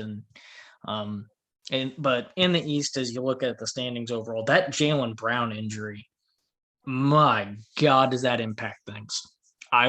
We talked about, I think it was either last week or just recently, about a team that maybe is in the play-in that can maybe make a run. And I said the Celtics. My thought changes now a little bit with Jaylen Brown being absent. So it's going to be interesting to watch. I mean, you have Boston right now. It'd be Boston versus Charlotte and Washington versus the Pacers. The East, though, like you mentioned, Zach, Milwaukee could slide into that 3. I think they will, because who the hell knows when James Harden's coming back? Is that team going to have any chemistry whatsoever? Absolutely not. Talk about a team could maybe on upset alert in the first round. Brooklyn, I'm looking at you. Potentially, I wouldn't probably pick it, but if we're picking teams that could be on upset alert, Brooklyn with absolutely zero chemistry. Yeah, the talent's there, obviously, but you could be going against a potential Miami Heat squad who was basically underdogs all the last postseason and made the freaking finals. So never doubt them. So I don't know. The standings, top of the East to the mid of the East, Zach, like you mentioned, with the 4 through 6 being separated by a game. It's going to be interesting to watch. I will predict, I think Milwaukee jumps Brooklyn for the 2, and Brooklyn slides down to the 3. I think Brooklyn would probably only have to worry about the Heat. No offense to the Knicks or Hawks. I think Brooklyn could take them. And then in the play-in, got Boston, Charlotte. I think that'll stay the same, 7, 8. 9, 10. Like I said, I want the Pacers out at this point, but my gut tells me they'll probably, in classic Pacers fashion, try to disappoint us and just keep them in, and then I would hope just for a first game loss in the play-in tournament, then our misery can finally be over. So, yeah, because it's been a long year, to say the least. But then looking at the top of the standings, I think Utah probably holds off Phoenix a little bit. Clippers, like you said, Zach, hold on to that spot. Portland could jump Dallas, maybe. Portland's only a game back of Dallas for the 5 seed. But yeah, it's I'd say the 5 through 9 basically is what I'm paying attention to. The Pelicans, they're gonna have to do some major work if they want to sneak in.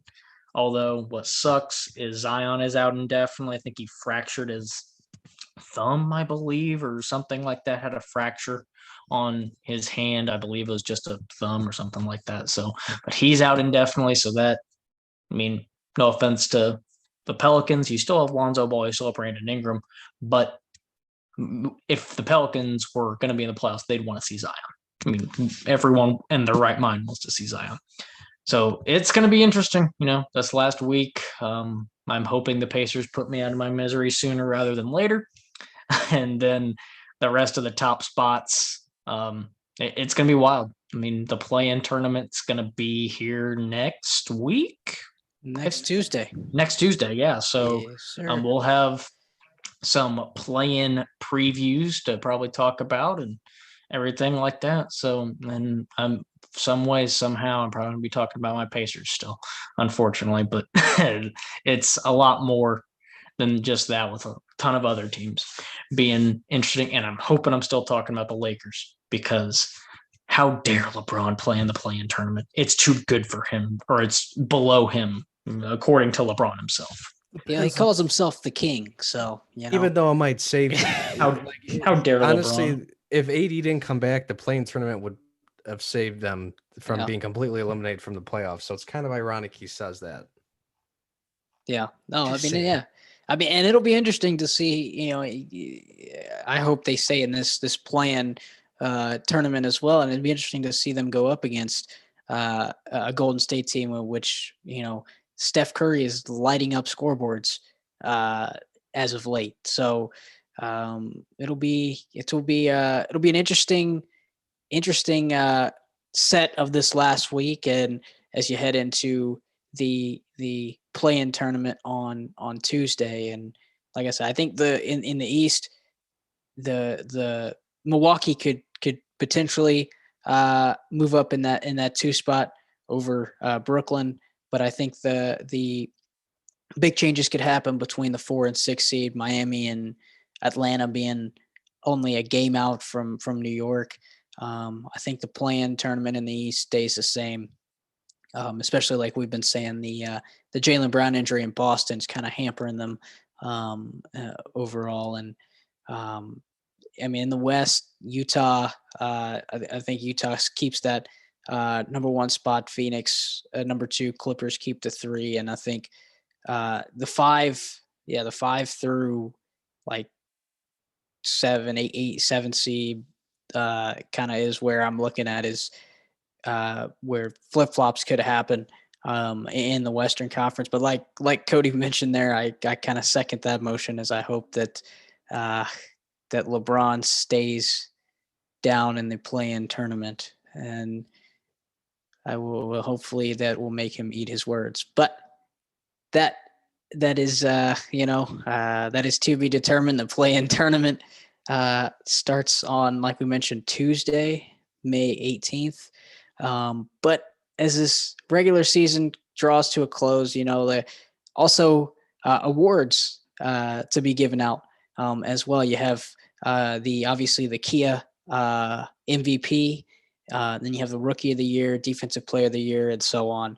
And so I kind of want to just break down these a little bit and get your predictions on who you think is going to win all these: the MVP, the Rookie of the Year, Defensive Player of the Year, all these plethora of awards here. So just kind of break that down, kind of get your predictions.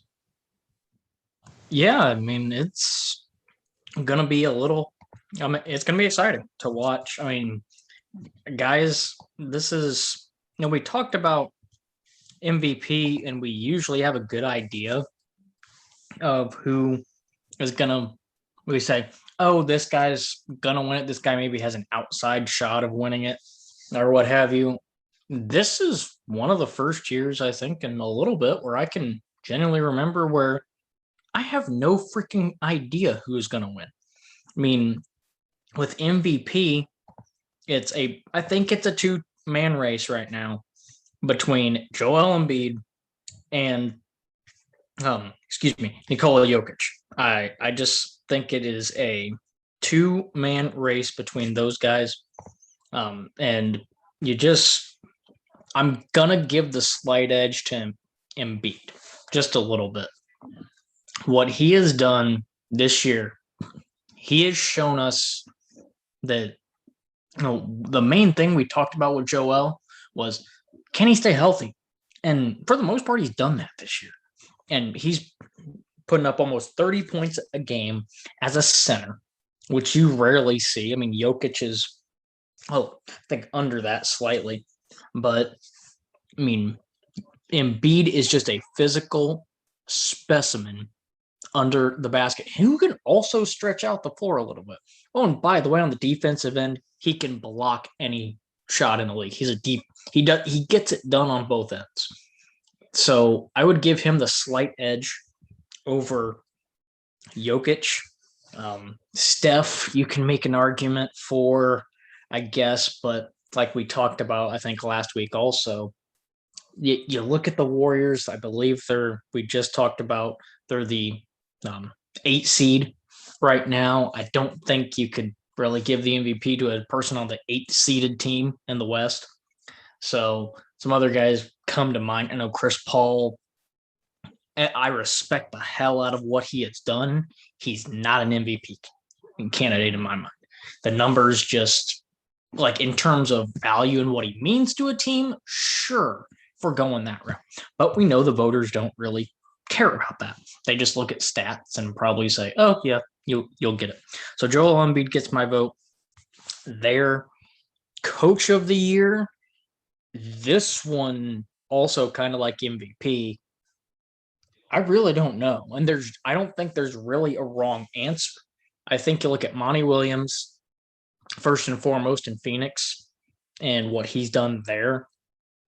Then Tom Thibodeau, I was not a fan of the hire in New York, but hey, look at what he has done with the Knicks.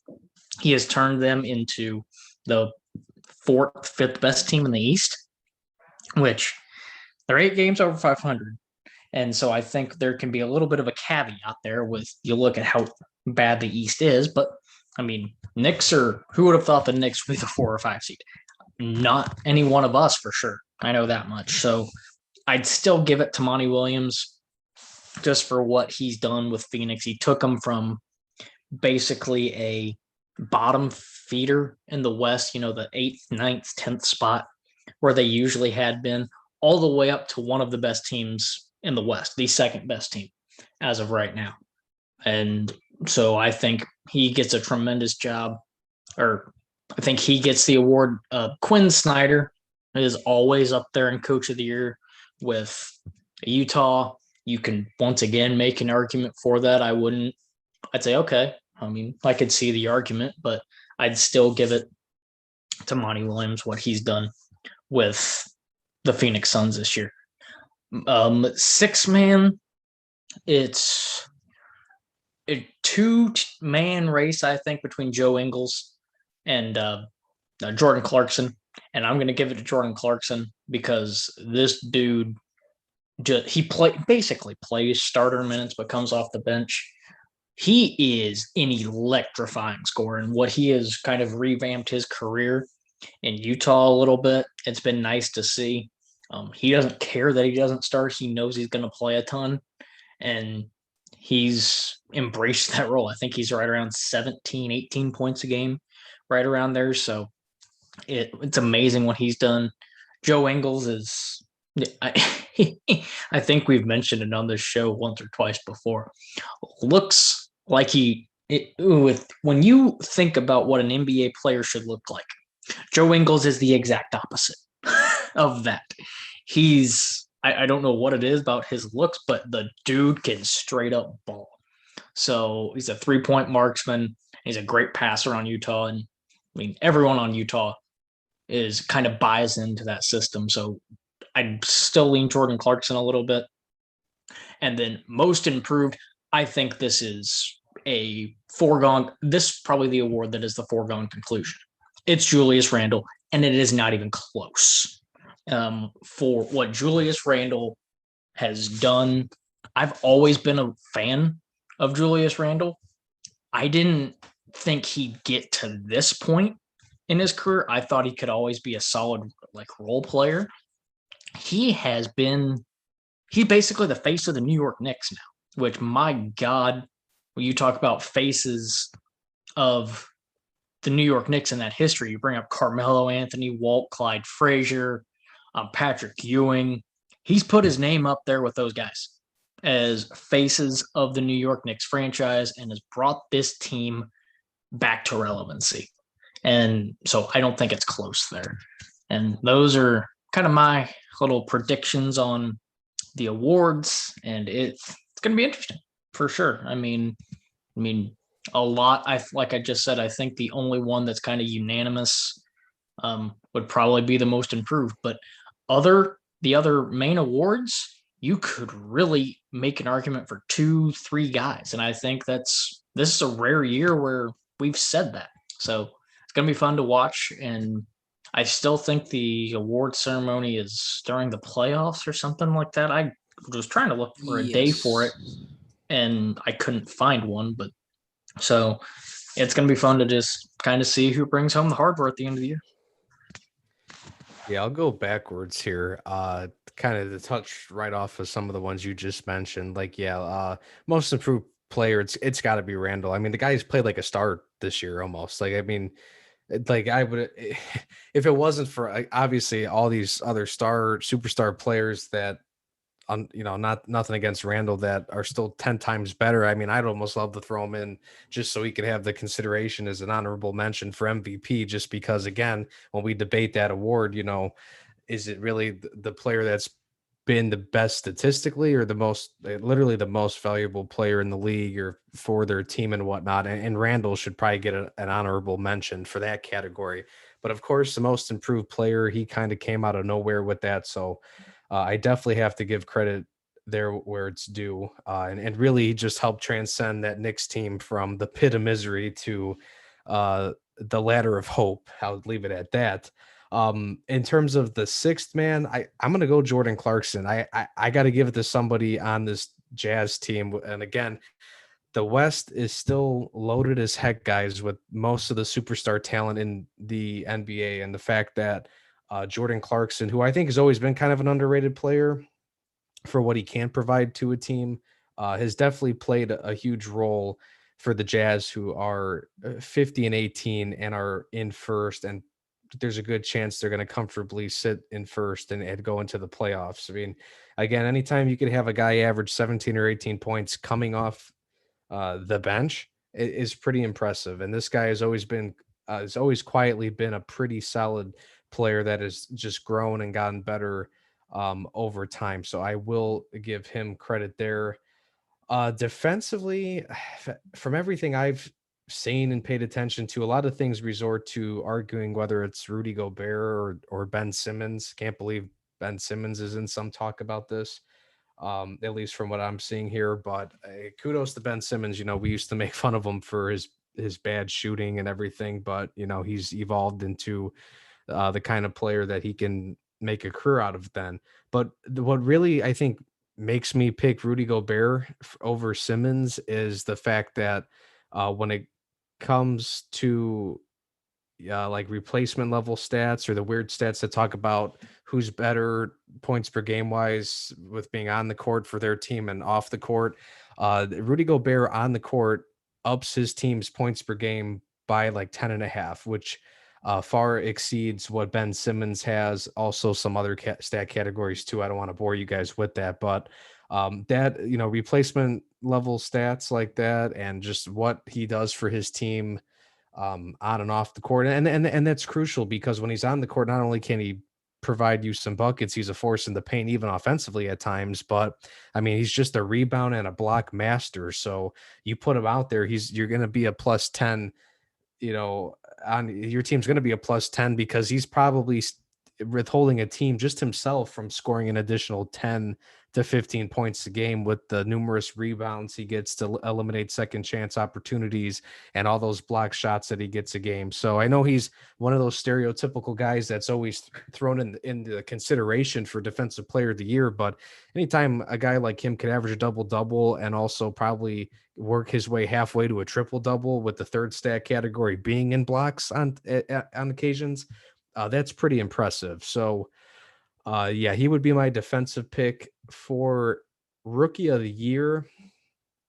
It's this one's kind of tough because again, all these damn injuries, it keeps shifting up and down. I mean, LaMelo, I almost want to put him up top because when LaMelo was out, I mean, you could tell Charlotte was hurting without him, and then he came back. Luckily, they were able to get him back, and he's just got one of the best player efficiency ratings out there.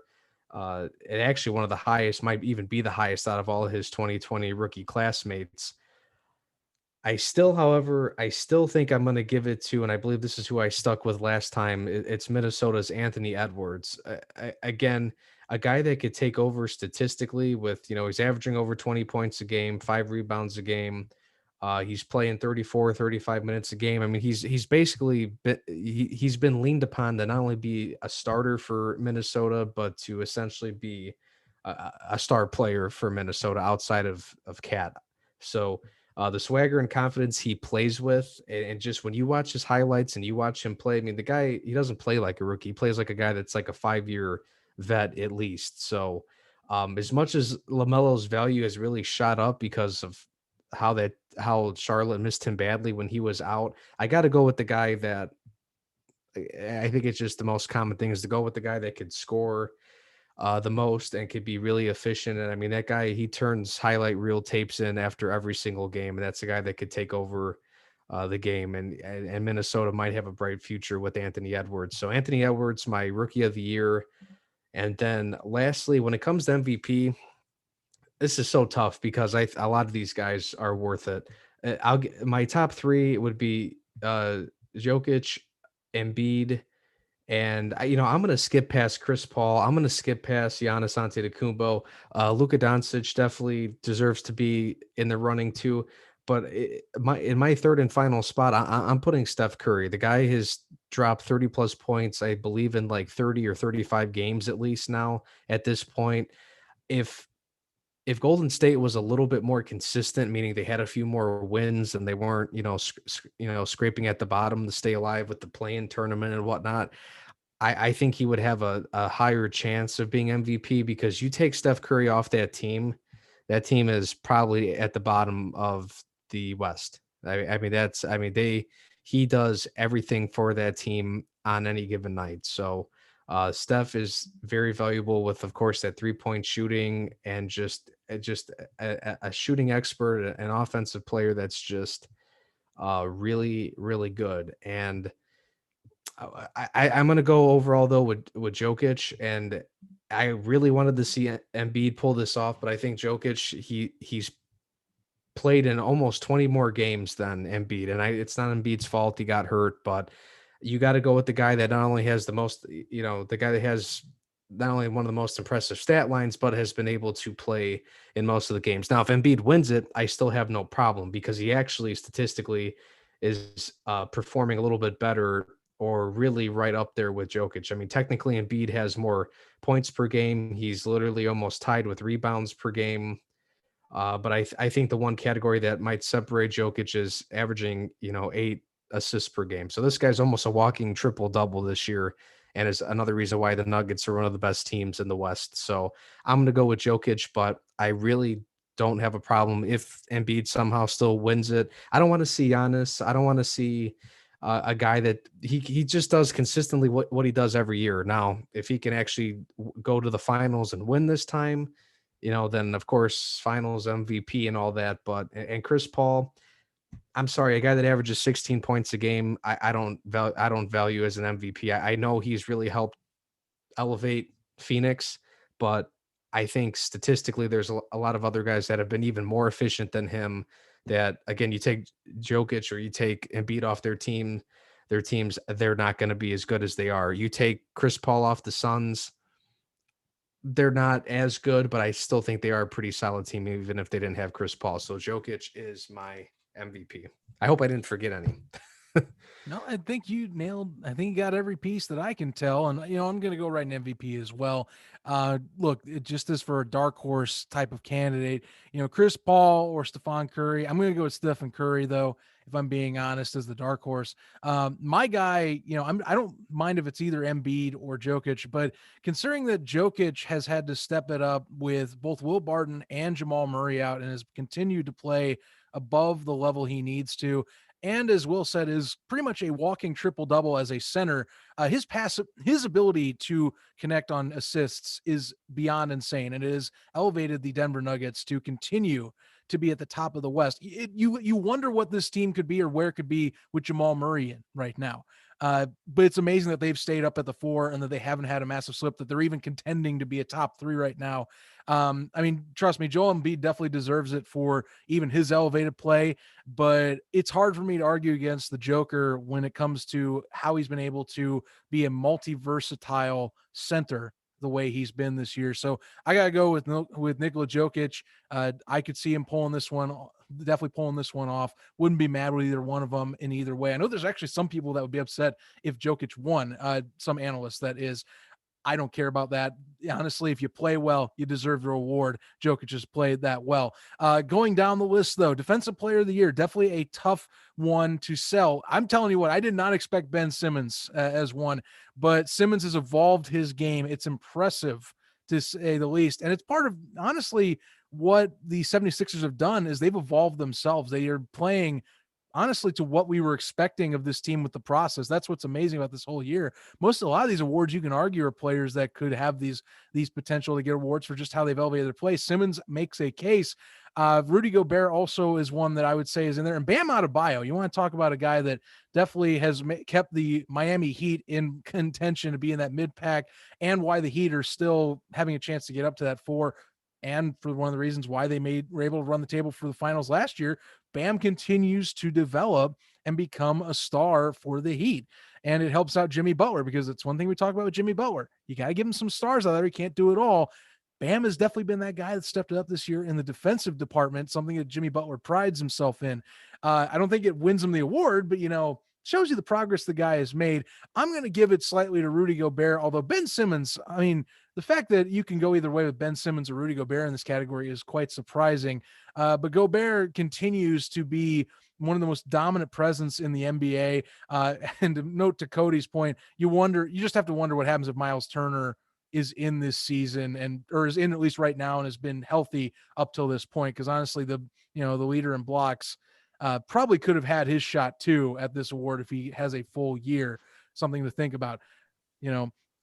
Just saying. I'm going to go 2 real quick that I'll say. Anthony Edwards wins Rookie of the Year, in my opinion. LaMelo Ball, honestly, if he had been healthy, again, not his fault. I think we argue that, but Edwards has gotten most of the buzz right now, and I think is going to capture that Rookie of the Year award, honestly. And then Jordan Clarkson's just head and shoulders over everyone else for the Sixth Man of the Year.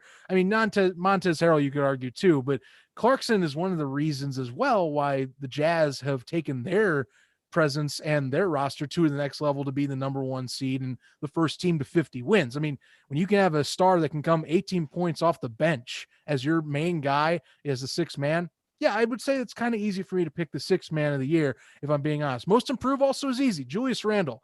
I mean, you could say like Jeremy Grant could be in there if you wanted, but man, Julius Randle, that's again, another guy that's culturally driving the organization back to some premise. I mean, the New York Knicks, that is the face of the New York Knicks right now, is Julius Randle and Tom Thibodeau.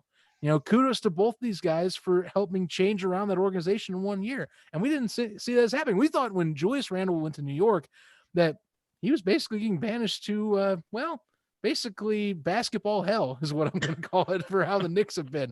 But surprisingly, the Knicks, as I said several months ago, are one of the biggest surprises in the NBA, and they have held that up in that case. And that leads to the NBA Coach of the Year award that I've got to give out. And you know what? If it was not for the fact that Monty Williams in Phoenix is doing the job that he has done, I could argue Tom Thibodeau could get a chance at this, but Monty Williams has to get it, in my opinion. Quinn Snyder is also someone that I could say gets this award just for, again, the Jazz taking it to the next level. Doc Rivers, to me, you could argue, because Doc Rivers almost was, to me, kind of a really, we're going to sign Doc Rivers for the 76ers. But honestly, the 76ers, we were laughing at how they were underperforming last year. They're performing where they need to be. I'm not saying that it's always coaching, but sometimes the right guy can help bring in a situation and help players play to their potential.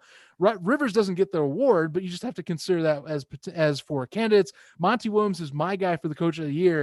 If it wasn't for him, it's Tom Thibodeau in my eyes as the number 2 right now in that race. I completely forgot, guys, when I was naming down my awards. I completely spaced. I had a blonde moment where I forgot to name my depoy in my Rookie of the Year. I don't know how I forgot that, but hey, we all make mistakes sometimes. I'm going to do it real quickly. Miles Turner, you get my honorable mention. Damn it. You get my honorable mention for depoy of the year. I mean, for the love of God, I can speak as a Pacers fan. There was a stat when the Pacers were going through they still are, but during their last 4 losses in a span of, this was like 2 weeks ago, I saw a tweet by Tony East, who does incredible Pacers content. And he covers the Pacers as well. But their last 4 losses, like 2 weeks ago, the Pacers gave up like something like 450 some odd points. If you miss Miles Turner so much out on the defensive side, so he gets an honorable mention.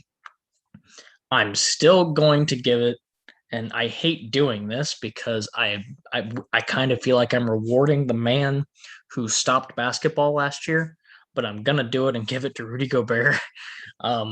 He should not get an award for what he did, but no, he's just a freak on the defensive end.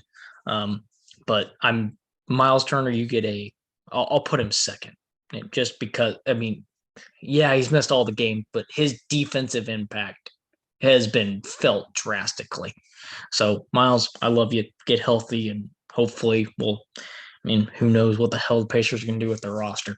But then, Rookie of the Year, yeah, it's as much as LaMelo Ball would love to get the hype and everyone talking about him, it's Anthony Edwards.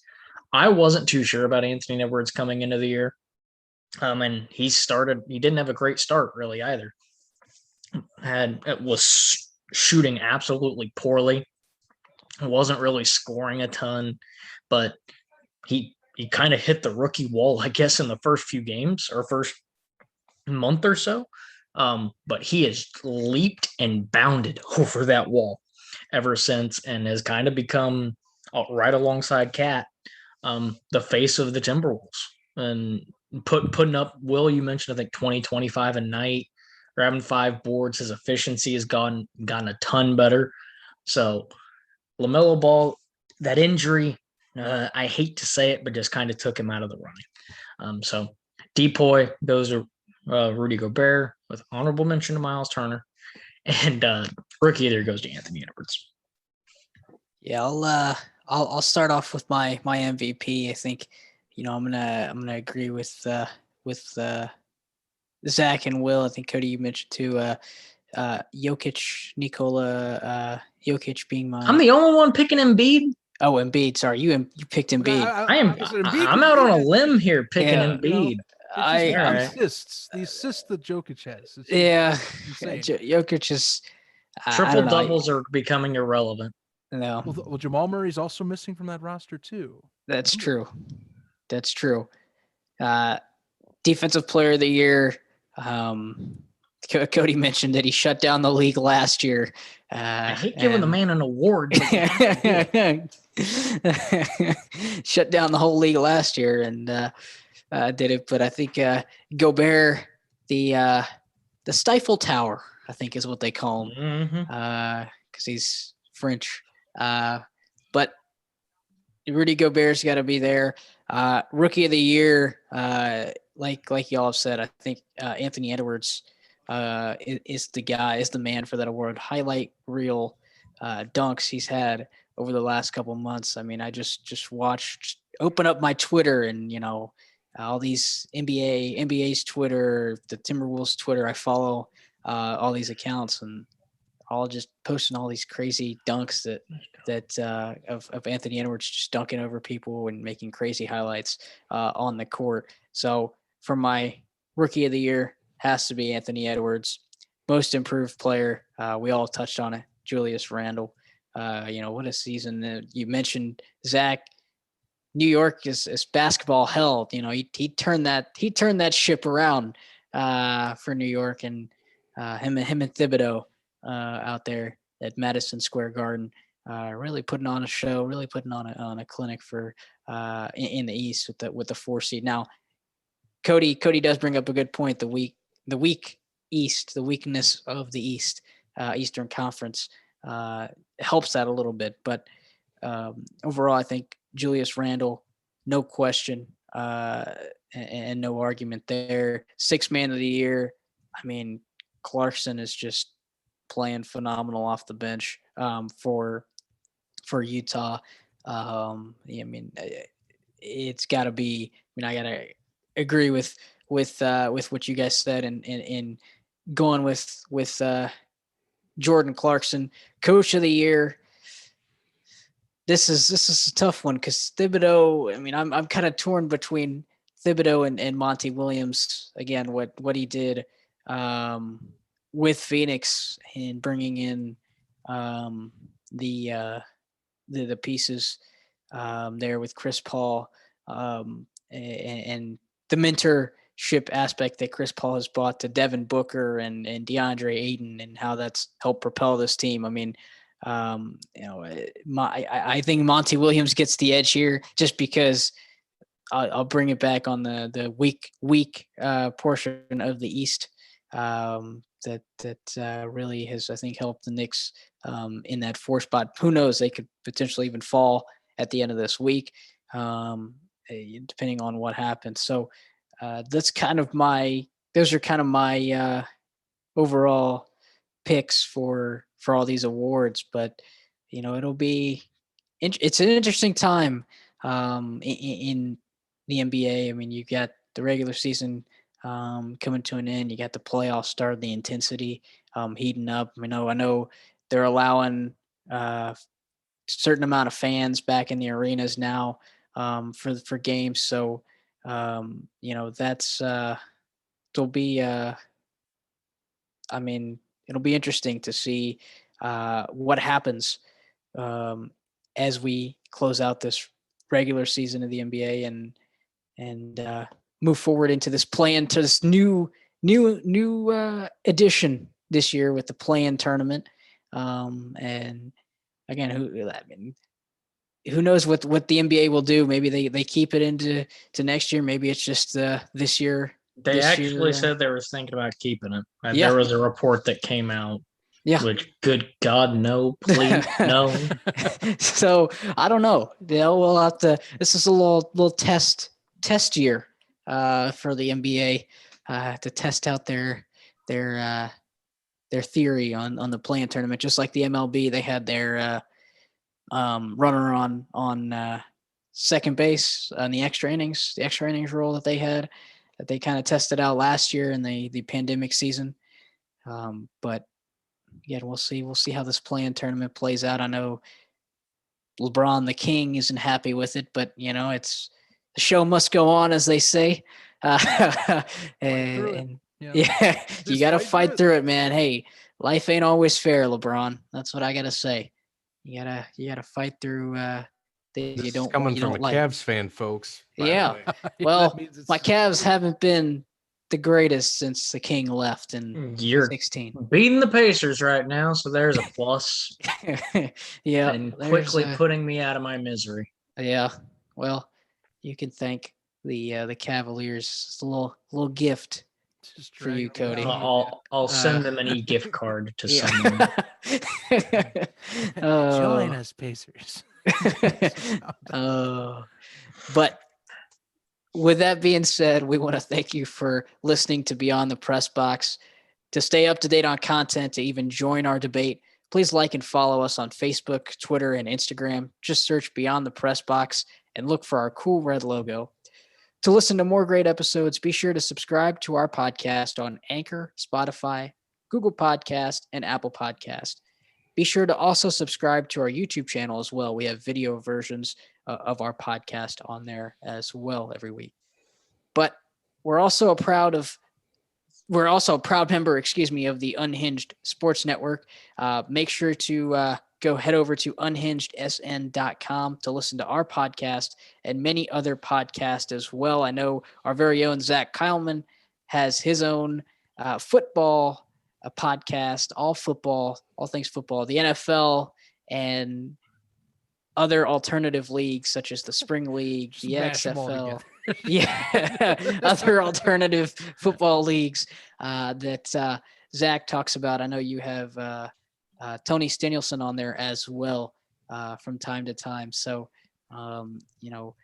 his show we air on Tuesdays at 2 p.m. and Zach's show, The Gridiron Gallery, airs on Fridays at 11 a.m. Eastern Time on the Unhinged Sports Network. So don't forget to tune in, check that out, and listen to other great podcasts on the network as well. But with that being said, we want to thank you for tuning in and have a great rest of your week.